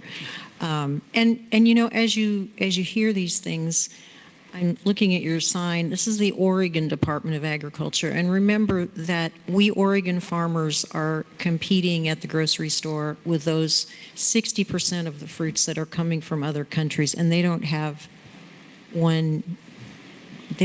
anything like the protections that we have. And so the food that we are selling comes with all these protections, but we're not getting paid for it. We're just having to still compete with bananas that come in from Ecuador. So on to labor costs, which have risen substantially across the state. How has that affected you? Do you have recruitment and retention challenges? If you have any tips, can you share a strategy you found successful in helping retain your skilled workforce? Let's start with eeny, meeny, miny. Let's start with Leslie and then chime in. Fun. Yeah, labor, you just heard about our labor challenges and all that goes with it. But in terms of the cost specifically, as Jennifer mentioned, we don't have mechanization options. We would love to. That would be wonderful. They just don't exist. I know that some people really believe that picking pears and cherries by drone is in the immediate future. I have a hard time believing that, and I would hope that everybody else here does too. It's just the nature of our specific industry that our fruit is delicate. It has to be done by hand. That's the way it is. And so, like a lot of other people across the state in various industries, we've been really challenged with trying to find enough labor to have sufficient workforce numbers for quite a few years now. In terms of recruitment and retention, there's the H2A program that a lot of the pear growers in this area have had to turn to because we don't have the local labor that we used to. Also, we share a lot of our labor in this area. We house a lot of our workers, and so they'll work for us when we are in that season. But outside of it, when they're done picking for me, they're going to go up to Parkdale and they're going to pick up there, or the people from Lower Valley are going to come to me when they're done. We used to be able to share that workforce, and now because of weather changes, schedules, whatever the environment throws at us, our schedules are more compressed. So now our harvests are on top of each other. I start picking and Adam's quite a bit higher than me. He should be delayed, but sometimes he's starting not long after me. And so we just can't share that labor pool anymore. Because of that, we've had to turn to H2A. And while H2A has been a really great opportunity for us to have the labor we need, it is expensive. And there are so many hoops to jump through, and that's just the nature of a federal program. But it's one of those things that we were on the way to being priced out of it. So in terms of recruitment and retention, for me, it's just provide a place to work that people feel safe and comfortable, address issues as they come up, make sure that my employees know how much I value them and that I demonstrate that. But that only goes so far when there's X number of people and we need XXXXX across our operations. I have been crunching numbers on my labor costs for a few years now, just trying to check in and see where I'm at. And essentially, my labor costs are anywhere between 65 and 78% of my expenses. That's of just my expenses. That's not of my income. When you talk about my income, because my income is always lower, we get up into the 85% of my income, leaving not much left for literally every other thing that I have to do, for accounting and legal services, for all the chemicals and fertilizer, for the beehives I have to rent to bring in, for all of my equipment maintenance, everything. And then when you add in cost of housing on top of that, my housing costs, again, it could be 4 to 5% of my expenses every year, just maintaining things. But when you're talking about my income, that's going to jump up to, maybe 10% of my income. That's the ball game right there. I literally have no money left for anything else. So as a smaller operation, I'm quite literally finishing every year in debt, going, okay, well, I'll cross my fingers and hope that the next year brings something better. I've been told I have a packing house meeting next week where I will be given bad news that the next year will probably not bring more money, so maybe the year after that. But that's the nature of our labor costs right now. And unfortunately, something has to change. I don't know what that is. Either we have to get paid more money or we have to have less costs. Neither of those seem likely, so I'm not really sure where we're at because we're feeling very much like we're not sure where to go from here. But really, the bottom line is we need to earn more money for our crop or we need to have less expenses. It's an arithmetic problem. Yeah. Okay, again, this is not going to be eloquent by any means, but labor for our industry is challenging. We are probably unique from a bunch of the row crop agriculture in that we're so labor intensive, as opposed to a big giant, I guess probably like $750,000 combines now with computers. It's all hand labor for the most part of what we do, and that means we're in the people game. I also have experience with One Community Health, which is our federally qualified health clinic here. So I've run in a lot of the circles when trying to do stuff for migrant and seasonal farm worker health issues with many of the advocacy groups that constantly are pushing different things at the state level. And without a doubt, a lot of the push, I would say 99% of the push comes from a good place. It's well intended, but how it ends up playing out all the way down at the ground level is, you can make a great plan, but as soon as it hits first contact, it falls apart. One of those type of issues would be the ag overtime, where this has ended up not being a good thing for our workers. They're earning less money. They weren't working a ton of hours because they like working a ton of hours. They're working a ton of hours because they need the money, right? But on the flip side, with our margins as small as they are, we can't afford to pay overtime.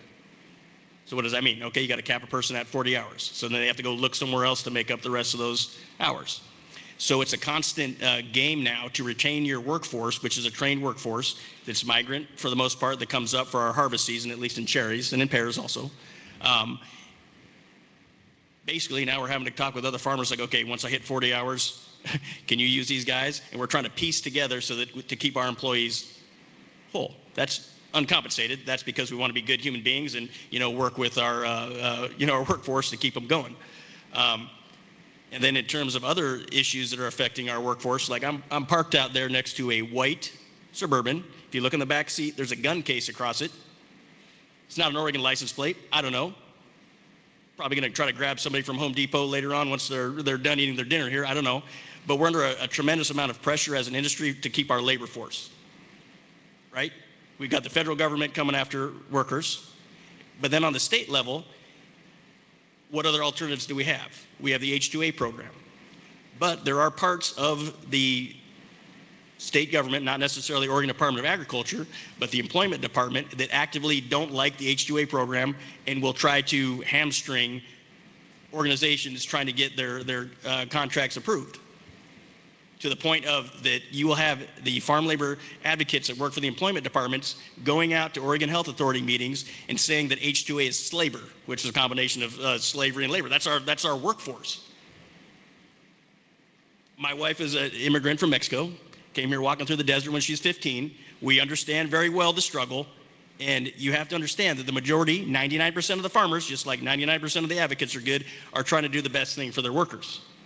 But again, and it's not the Oregon Department of Agriculture, but where we can use the Oregon Department of Agriculture is our advocate to help say like, hey, let's look at this with cool heads and find something that works for everybody instead of just jamming stuff through under political pressure and we feel we need to do something and then it ends up falling back on us. Then the farms suffer from it and then also the farm workers suffer from it. The road to hell is paved with good intentions and, sometimes when we're not making any money, it kind of feels a little like a hellscape out there. It's not too bad. We find our way through it, but we could really use the Oregon Department of Agriculture to help bring some sense. We present data, we present numbers, but sometimes the feelings win, and that's a tough way to run a business. So I also house pretty much everybody that works for me year-round and their families. So the housing, the utilities, it's all provided in addition, of course, to their salaries, their wages. And many times I've got a spouse or kids that are actually working in other businesses around the community. And so we're actually, in some ways, sort of enabling some of those businesses to pay the low rates that they can get away with because we're housing their employees. A lot of employees that are working in recreation and in tourism and around Hood River County are actually living in housing that's provided. It's OSHA approved, inspected housing provided to their whole entire family. So I don't know how many people know that that's how this works. We do have some migrant people come in. There's an awful lot more that come in for cherries because the number of people you need to pick cherries compared to the rest of the season is much greater than it is in pears. And so I'm able to house almost everybody that works for me. But I do get a handful of people from California. And this year, these guys that come back every year, they're great. They pick a lot of cherries. They're nice guys. I gave them their check and said, see you next year. And they said, well, can we stay here? And I said, well, why do you want to stay here? You have a home. I mean, a lot of them have homes in California, and you have a home in California. And he said, yeah, but the 40 hours, it's killing us. He says, we used to work all these hours. They'd work during the season, and then they'd have some months of rest. And he said, we used to work all these hours. Now we're held at 40 hours. We can't pay the rent. And so, and he also said there was a lot of mechanization going on. But, I mean, I was a little surprised because I don't usually hear those anecdotal stories from people. But it's what I'd been reading in the newspaper, and there it was in my yard. There was a really good article written a couple of months ago in OPB by Alejandro Figueroa, who's their ag reporter, and he went out into some orchards and also different other types of ag operations and spoke directly to employees. And he was able to speak to them, and essentially the feedback he got was exactly what we told the state would happen. Some people will love it and great. Other people will hate it because they will lose hours and therefore income and have to pick up a second or a third job in order to make up that difference. It's never across the board for one opinion. You know, our employees and our workforce, they're not a monolith. They're all going to have their own experiences, but we did say, when you hamstring us in this way, ag overtime or anything else, you're not just hurting us, you're hurting them.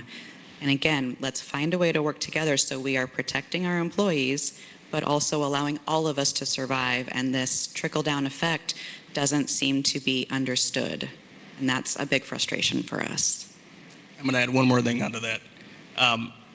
What I've seen by being involved with migrant and seasonal farm worker and healthcare in our area here is you start to see the patterns of the interconnectivity of all your different industries that come together.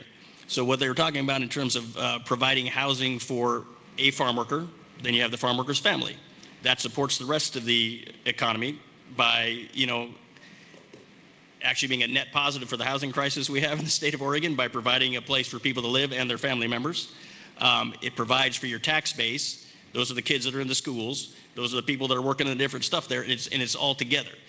If we keep having these pressures, it just, like I stated at the beginning, it pushes everything to the big mega farms, and then they're more likely to use H-2A labor.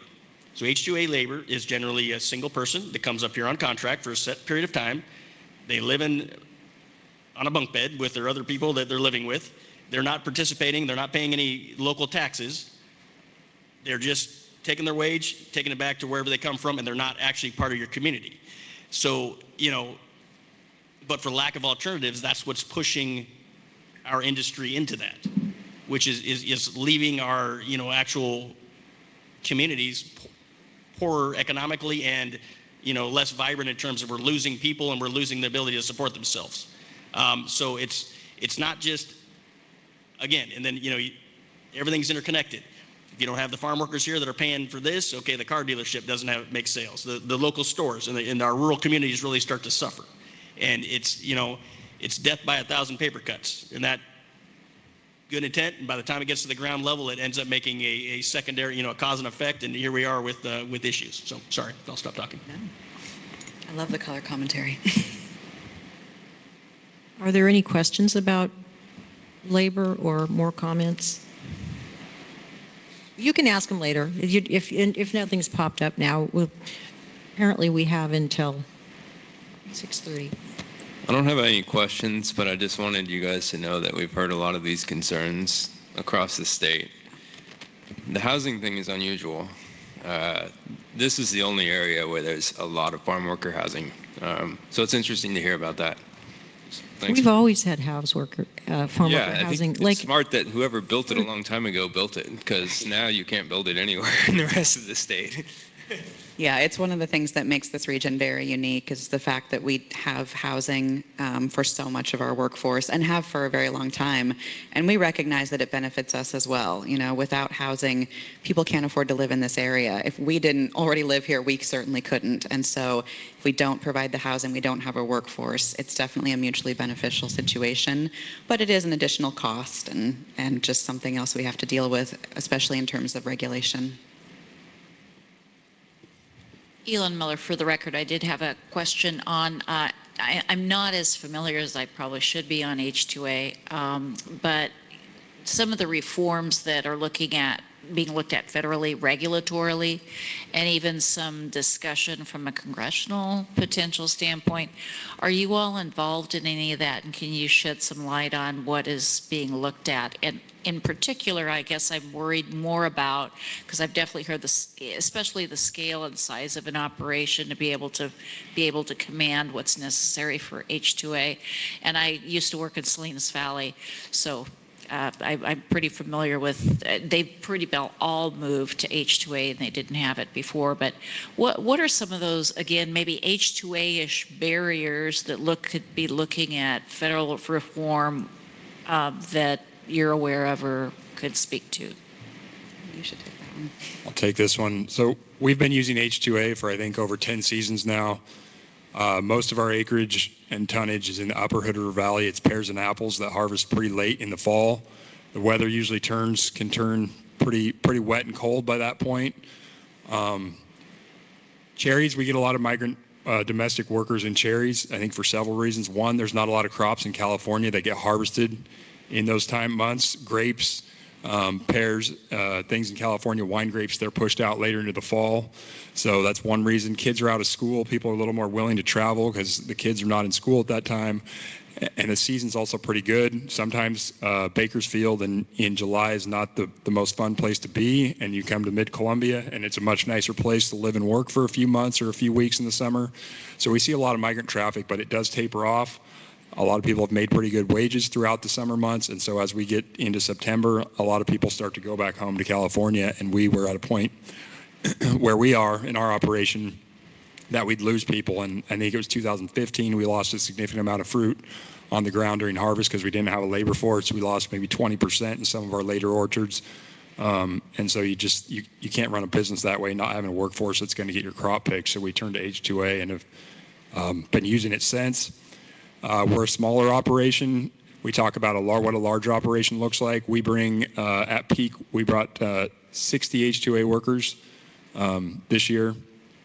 Some larger operations in Washington, they'll have 300 or 400. Some have more than that. Some have 600, 1,000 here for the entire season. That's a 7 or 8 month season, a 7 or 8 month contract. There's a lot of fixed costs in the H2A program. You pay for the travel up to and from the home country, which typically in our area is Mexico. You pay for the filing fee, a processing fee. There's an individual worker visa fee, processing fee for every worker. At the end of the day, it's about $2,000 in fixed costs per worker for the program. So if you're a smaller grower and you're trying to spread those fixed costs over, say, 200 hours of work, which is actually some growers are even more like 100 or 150 hours of work in a season, or you're a large vertically integrated operation and you can spread that fixed cost over, say, 1,800 hours in a contract, you can see how there's very quickly an advantage. A smaller grower, that cost, just that fixed cost can be as high as $10 an hour, and you can squeeze it down. We now do a contract for about 7 months. You can squeeze that under $2. So a large grower that can do that, you're seeing an $8 an hour difference between what a small grower might see to utilize that program versus what a large grower. So you put that in terms of overall percentage of the wage, it is a huge impact in what it looks like, to the point that we've actually gone out and now become federally licensed farm labor contractors so we can utilize our workforce and other growers throughout the valley to extend the season, because the only way for us as a small operation to make H2A work is to be able to utilize those workers for more hours in the time. And so again, we have our entire labor piece in this business, now that it's turned towards H2A as Ian described, and now you have this huge incentive again for operations to get larger, or the larger operations to be more successful financially than smaller operations. I've got something to add because I always do, right? So Adam is talking about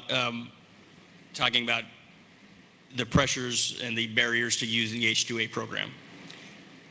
For smaller growers, it's very difficult to be able to build out that infrastructure and get the money together. You know, we're actually considering it this year just because we're scared we're actually going to have a workforce come up this next year because of what's going on in our country right now. But what ends up happening together in conjunction with the pressures that are caused by the 40-hour, 48-hour overtime limit and whatnot is then everything goes underground.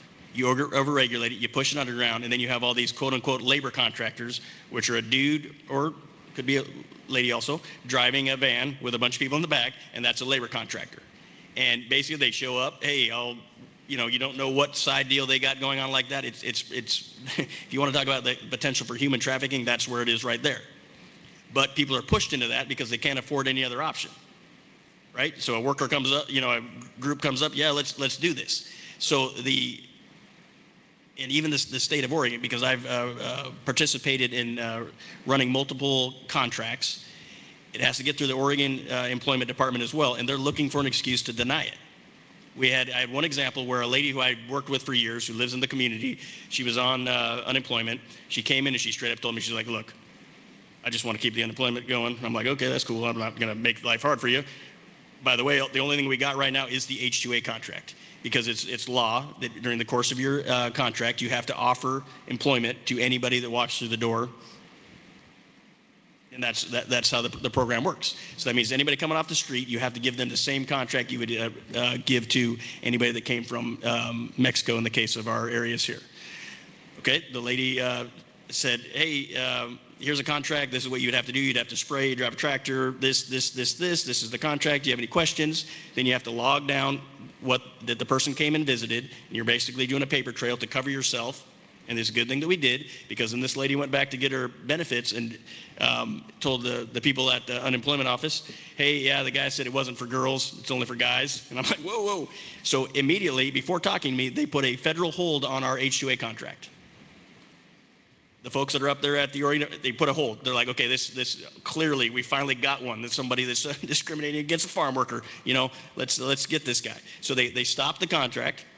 And then the person who put the hold on the contract was conveniently out of the office for the next 5 days. And how these contracts work is you have to keep moving them through the process, because any hiccup there will delay crossing the border, and they have to schedule their consulate visits and all this different stuff. It's a huge, big ordeal to get people up here. It ends up, person calls me, I was able to say, okay, here's the log where they came in here, here's what we discussed about. You have to actually, for each employee that comes in also, or candidate, you have to take down like notes of what you talked about, how you offered them, presented all that. Oh yeah, okay, I guess now that we talked to the lady again, she said you didn't say that and everything's good. Start the contract back up. But in the meantime, we'd lost a week, and we're stressing out thinking that our contracts. So again, that's our experience with state agencies, as opposed to, you know, reaching out and saying, hey, what's going on here? Let's talk this through.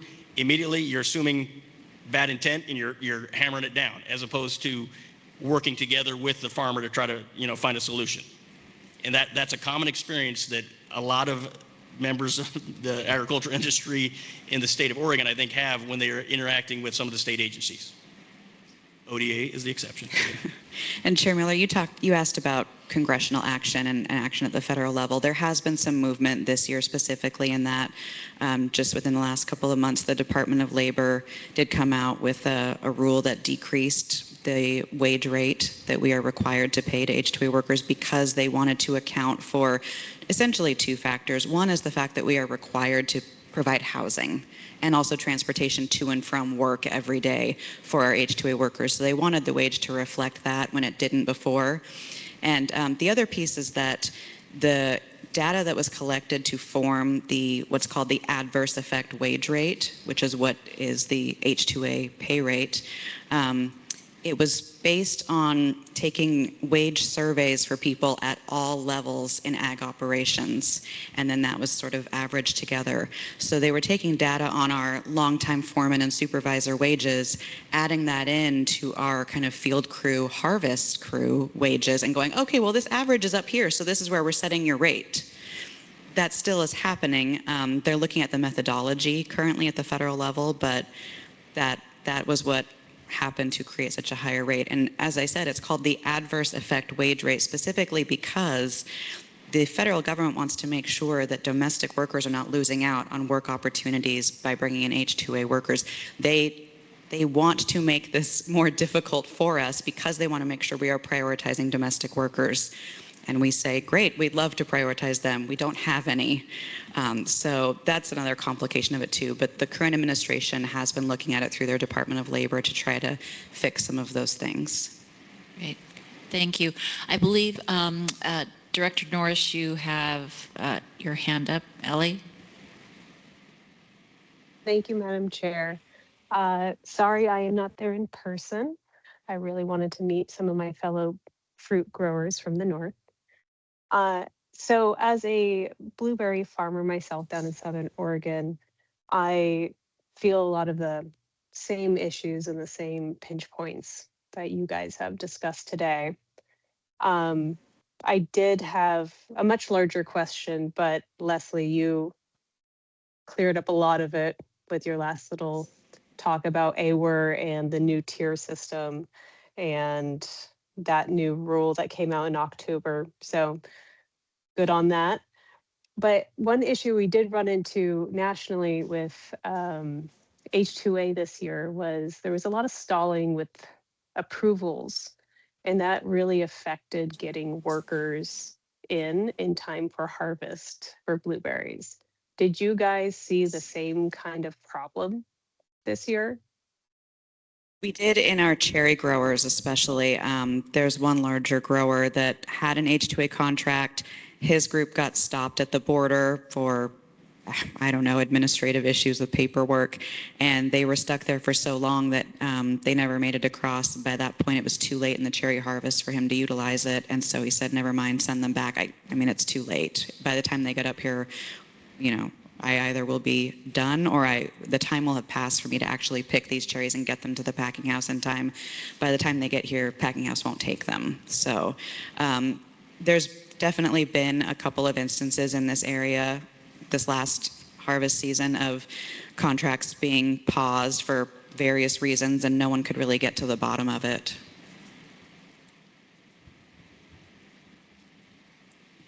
More questions?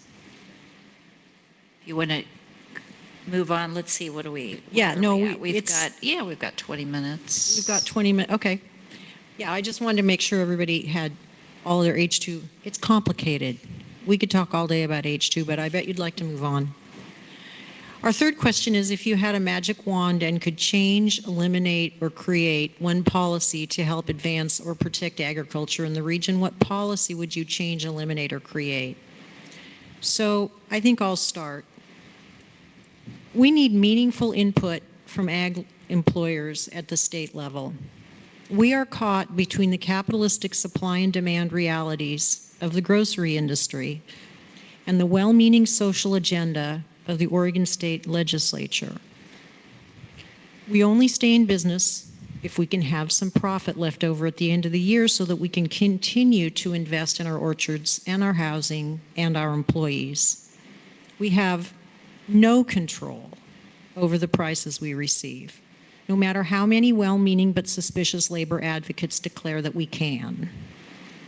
And we no longer have control over our labor expenses. Those are dictated from lawmakers with no responsibility for the consequences. It is a tough space to inhabit. Yes, just yesterday I saw an announcement for a new specialty crop grant opportunity, $2 million for the entire state of Oregon.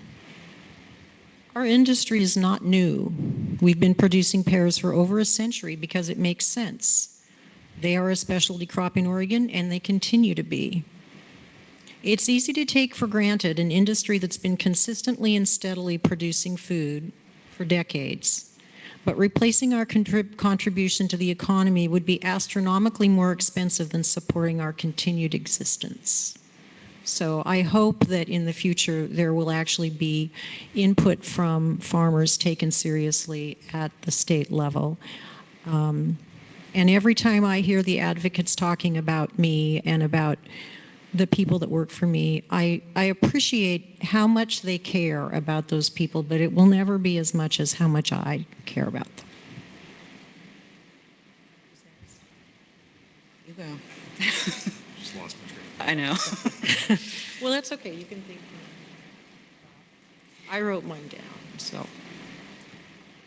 I mean, yeah, I just think everybody being reasonable would be great. I know that doesn't seem like something that should require a magic wand, but apparently it is, because that's what we're facing right now. And I'm not going to repeat everything Jennifer just said, but it would be great to be able to sit down and have conversations and say, here's the reality of what you're wanting to do. What can we, what middle ground can we find that makes everybody happy and achieves the goal of the protections you want to put in place?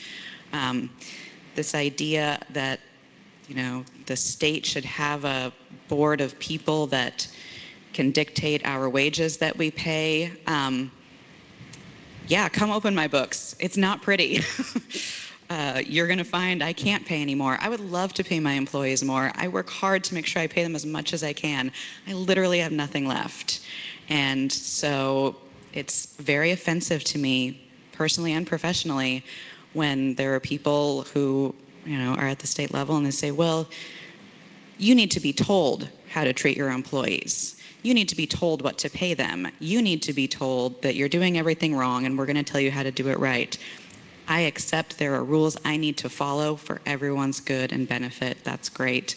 But for the people at the state to think that I need a board of 11 unelected people to dictate how I run my operation, I have a lot of words for that, but I'll save them because it's not appropriate.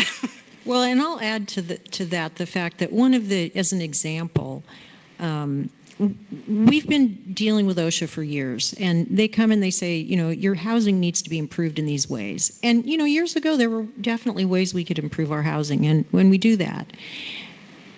And then a few years later, they come back and they say, and, an example would be that they tell you that you need, say, 40 square feet per person and you can have bunk beds. And so you size your housing for that.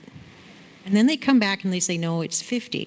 So suddenly a room that maybe could have 2 or 3 people can have 1 or 2 people. And so suddenly you don't have as much housing as you thought you had.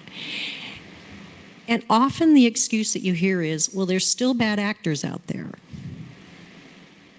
Well, when we find out that there's still drunk drivers out there, we don't just change the 0.08 to a different number.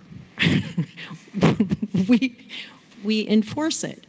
And so when we're told that because there are people that are not yet complying with the existing regulations that they need to make them stricter, that's a little hard to take for the people that are complying with them. That seems ineffective, among other things. So those things are difficult. I think a magic wand, if I could have a magic wand, I'd make it so that I could change my price to reflect these costs that have come through the system at retail level. And that's one thing we bang our head against the wall at the state all the time, is that we do not have any control over our price. And as an anecdotal example, in 2024, we had a freeze. We had one of the smallest pear crops we've seen in the Pacific Northwest in the last, probably, I think it was within the last 30, you'd have to go back 30 or 40 years to find a smaller crop. Because of that, sales desk raised the price 20% over what a previous price level was, and the amount of foreign fruit that came in from the Southern Hemisphere was unbelievable this year. When they saw that small increment to take advantage of that, how much, to the point that it actually slowed the volume so that we barely sold the small crop that we had just because there was so much offshore fruit coming in. And so offshore pears from Argentina. Specifically pears, yes. And so that's, I mean, you change a small amount and the global economy reacts to that. And that's the thing that making us uncompetitive in the state of Oregon and unable to compete, even less competitive than California and Washington, is not going to help us stay in business for the long term. So. Yes, Ty? Okay, thank you, Chair. Ty Kleber for the record.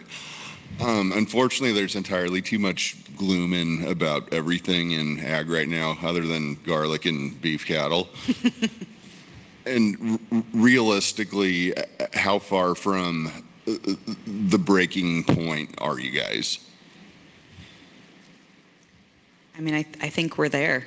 Honestly, I would love to say we have a little bit of a cushion, but looking at the numbers and the fact that it's not going to get better, it's only going to get worse. Our cost of labor is going to keep going up. Our expenses are going to keep going up because, there's that famous John F. Kennedy quote that farmers are the only ones that buy everything retail, receive their earnings in wholesale, and pay freight on both ways. That's not changing. That's been the system in place forever. And I think we're going to start seeing people going out of business in this region. The cherry growers in the Dalles had a very, very difficult year, not because of a bad crop. They had a beautiful crop of cherries, but due to retail prices. For any of you that looked at cherries in the store this summer and you're seeing $6, $7, $8, $10 a pound, there's maybe a nickel per pound going back to the cherry growers this year. And that's an actual figure. That's not an exaggeration. And so people are going to start giving up leases. They're going to start letting go of places they're managing. And when it comes to the property that's owned, I think people are going to start looking for other people to take it on. And pears are pretty similar. We're going to start seeing people coming in with, the the big equity coming in and more consolidation, the big get bigger. It's not all going to happen. Make everything better, don't they? Right. It's not all going to happen at once, but I think we're at the point where we're going to start seeing that, and those dominoes are going to start falling, unfortunately. And I'd like to add one of the reasons why I think that would be such a detriment to the state of Oregon. People come here to look at that mountain, and they come to Hood River because it's beautiful, and they say, we love to look at the orchards. And then when I ask them what those orchards are growing, they have absolutely no idea, even if they've lived here for 30 years. But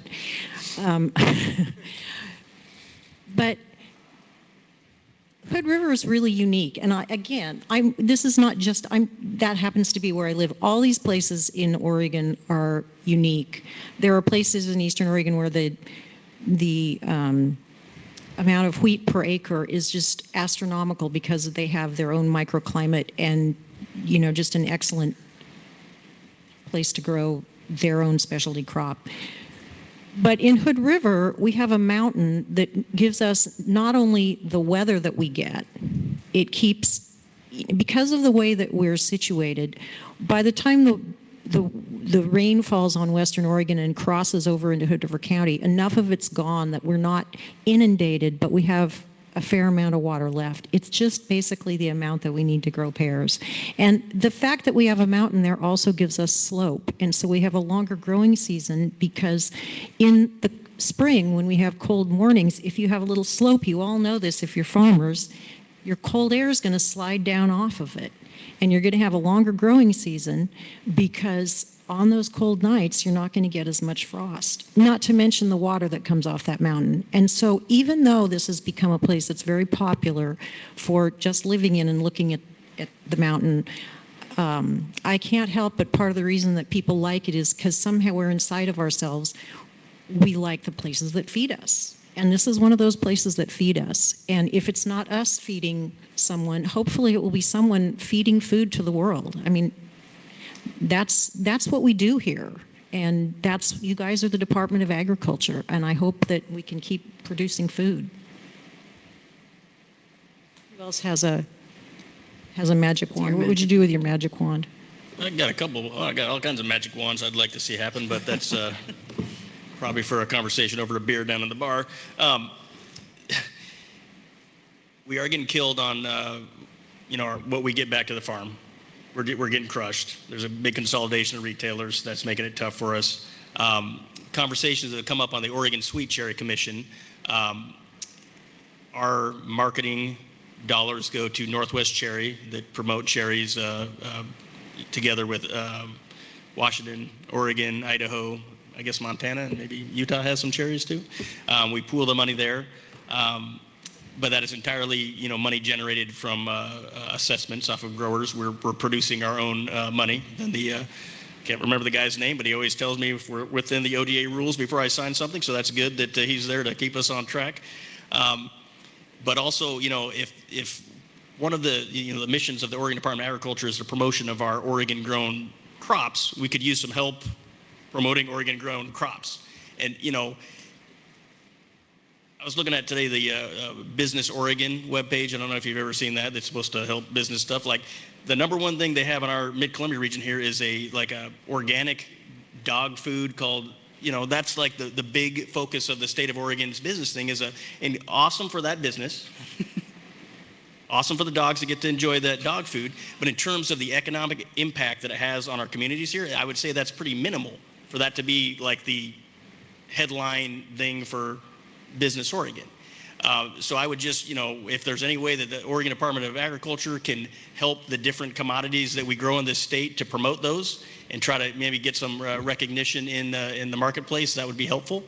It is tough though because a large portion of the cherries that we grow down here end up getting packed in Washington. There's multiple reasons. There's consolidation up there for the packing houses. The other thing is there's the business activity tax. If you do more than $1 million of revenue, they start chopping you. So it's promoting the fruit to actually go to Washington as opposed to keep here in Oregon. So that's another tough one there. And then the last thing, I have to do this because I had to listen to my mother-in-law who's incredibly stressed out over Thanksgiving.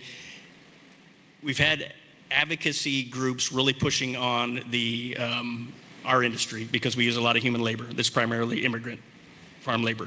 And if there was a recognition that we are in this together and we want to, you know, work together for this, and then maybe focus on if we want to improve conditions for farm workers, if the retailers get a little bit more money come back down, then we can actually pay our workers better, right? If we could put some pressure at the federal level to do some comprehensive immigration reform, maybe that would make things better as well, because if a person doesn't like where they're working, they just go work somewhere else. And, you know, agriculture kind of absorbs a lot of immigrant labor just because we need help and they have good work ethic, and it works out great. But again, if we could a little bit higher up, move a few pieces around, it might trickle down and make things better for us here on the ground level.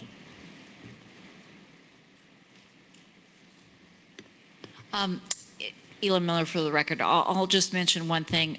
So much appreciate what you've said, and harken back to earlier this year, and Leslie, you alluded to the Ag Labor Standards Board potentially being established in the legislature, and it's probably the first time that this board in a while, and I can't remember how far back, we ended up writing a letter to the governor to share with the governor after we heard in an evening forum like this from so many individuals about the concerns in regards to that piece of legislation. So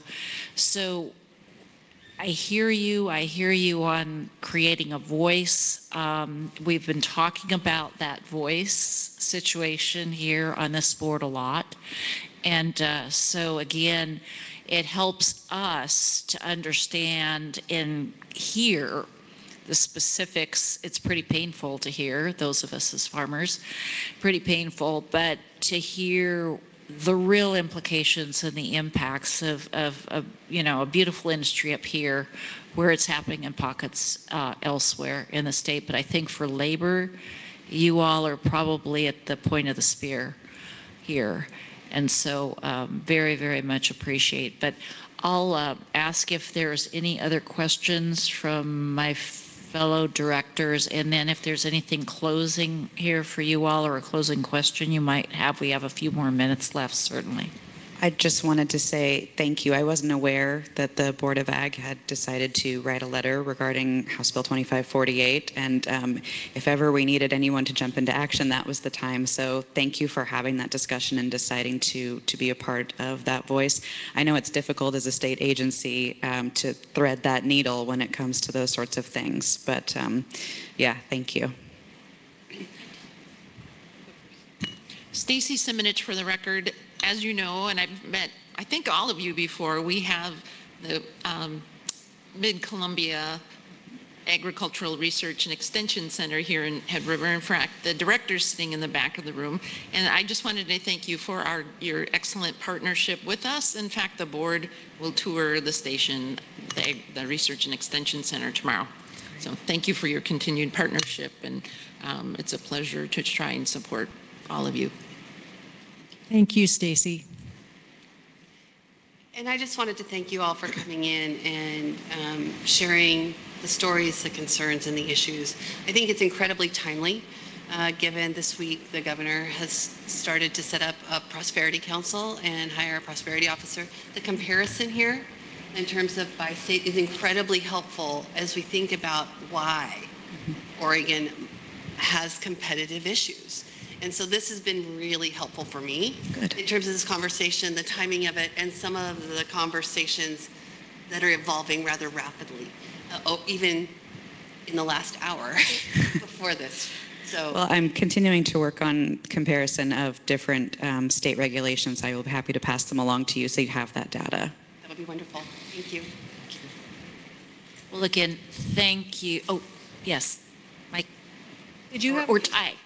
Okay, Ty Cleaver for the record. And first, thank you guys. This was awesome and very, very educational. This is kind of a vague question, but like, are value-added products something that could help you guys earn more dollars And at your county level, in your opinions, do your land use laws help facilitate opportunities to do things like that, or are they a bigger inhibitor to you? I think Jennifer should take that one. Well, there's all kinds of pressure, good pressure right now for us all to eat less processed foods, for us to eat basic foods, for us to eat fruits and vegetables. And I don't know exactly what you mean by processing. There's an awful lot of different ways to process things. The big product in this valley is fresh pears. A few of them get canned. Now, if you're talking about the other smaller locations where people grow, I know there's grapes, there's other things that people are processing. And yes, there are places for that, but I guess I feel like we're not the shiny toy. We're the one that is still growing the thing that is still best for everybody, which is fresh fruit, just fresh fruit. It doesn't have to have something else added to it. It's just fresh fruit. And yes, if you do value added, things are worth more. And when you make beer and wine, which is the main thing that people are making out of, they are worth more. And I don't know how many acres that actually takes. And I think there's a lot of support for that. There's an awful lot of support for that coming from the Department of Ag and from every other entity that's looking for these little niches to add. I think, too, in this area, we're also pretty well known for some agritourism, with the Fruit Loop and things like that people will come and visit. There's only so many of those types of venues you can have, before you've saturated the market. And so, when we're talking about other avenues to try to make up some additional income, we have EFU land and we're meant to grow this fruit. And I personally would rather burn my orchard down than have a fruit stand and have people on my property on a daily basis. That's just me, though. So I will happily go out of business if it means my only choice is to put up a fruit stand and welcome people all day, every day. But, again, we have that in this area. People have looked for different ways to use the assets they have in different ways. And I think in that way, too, we've sort of hit a saturation point for a lot of things. In terms of value-added products, there's only so much you can do with what we grow, like Jennifer said. Cherries, for example, they're pretty much meant to be eaten fresh. Yes, they do brine. Yes, they do freezers and processors and that sort of thing. Pears, a few go to canned. Could be canned. Not many anymore since the cannery in Yakima closed. But we are what we are, and I don't know that we have a lot of those options, nor do I think we are wanting to pursue a lot of them, I guess is the way to put it. I think the other thing to remember is that there is a finite demand. Well, there's a finite demand for most things. There's a finite demand for for on-farm sales. So there's only so many people that are going to drive to Hood River to buy their fresh fruit. And if 300 acres feeds the state, then if 10% of the people in Oregon drove to Hood River to buy their fresh pears every year, that would use 30 acres. So the fact is that the demand for on-farm sales is finite, and that is why there's been a push to sell more things from off-farm or for value-added. And there's some amount of value-added, but the thing is, there's going to be a finite demand for all of those things. There's going to be the point at which when you have this many farm stands or this many wineries or this many cideries and they're competing with each other, you're going to get to the point where there's some saturation. And then there will be a push to do something else because people want to stay living in the country and doing their business. And so the push to continue to expand away from things that are grown on the farm, I think, will continue. There's also the cost of infrastructure to set up those sorts of operations as well. I mean, we have a few places that have, turned to pear wine, for example, and it's popular for the people that come here, but to create that infrastructure it's a big investment, and we can barely stay in business as it is. We don't have the capital for that sort of thing also. Well, we need to be closing, but Director Dill, I think. Can I add one thing on his land use thing? I'm sorry. Okay. And I'm not to discount what the people who talked about the Gorge Scenic Area brought up before we got on here. I didn't hear what they had to say. But one thing that's been pushed down from the state level is the change in square footage for our housing, which will require operations, if they want to keep the same capacity, potentially to add on. I farm roughly 100 acres that's in the Columbia Gorge Scenic Area. So there is additional barriers then to being able to expand housing.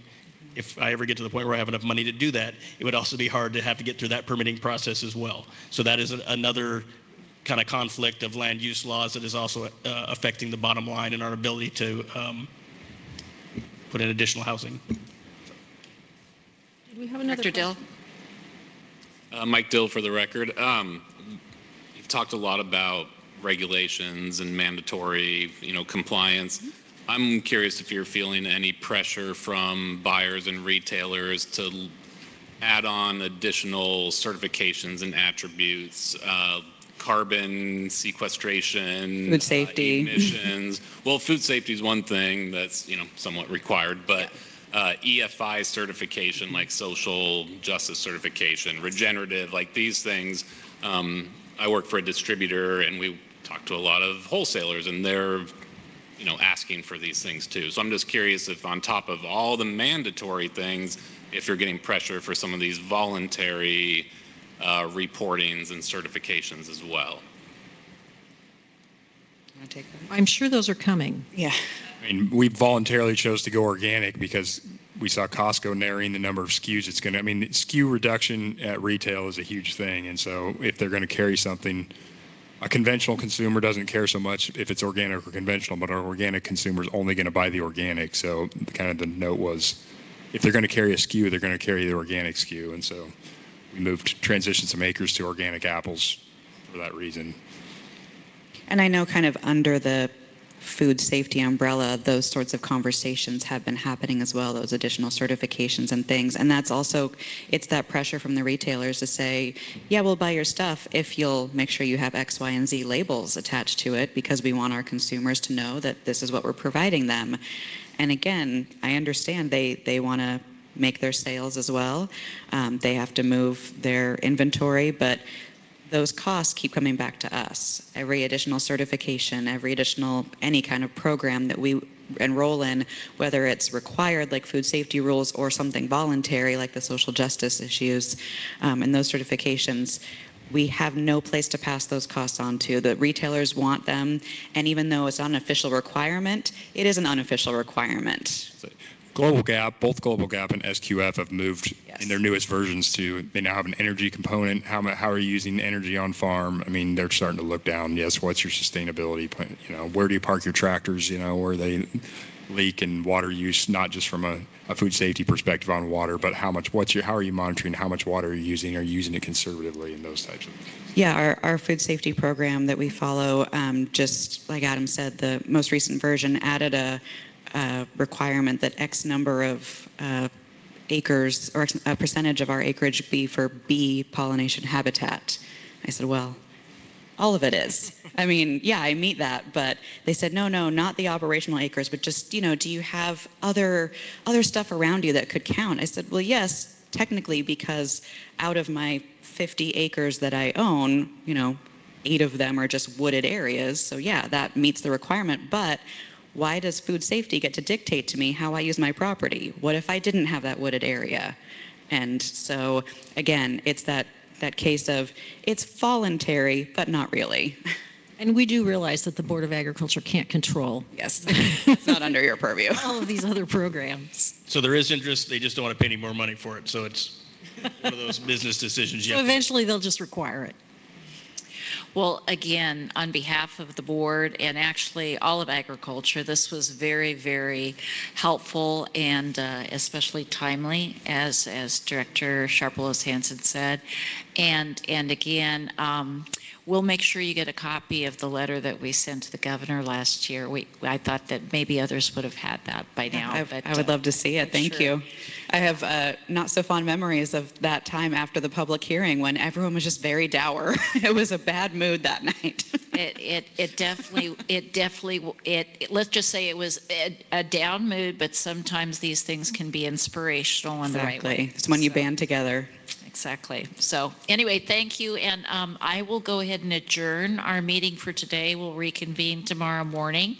We are going to be having a reception. I believe that is downstairs. And the stairs take a sharp left and a left at the glass. And I guess it's right down that way. I haven't been there yet. But anyway, in a lovely facility here. I've never been here before. So anyway, appreciate it. Thank you for being here.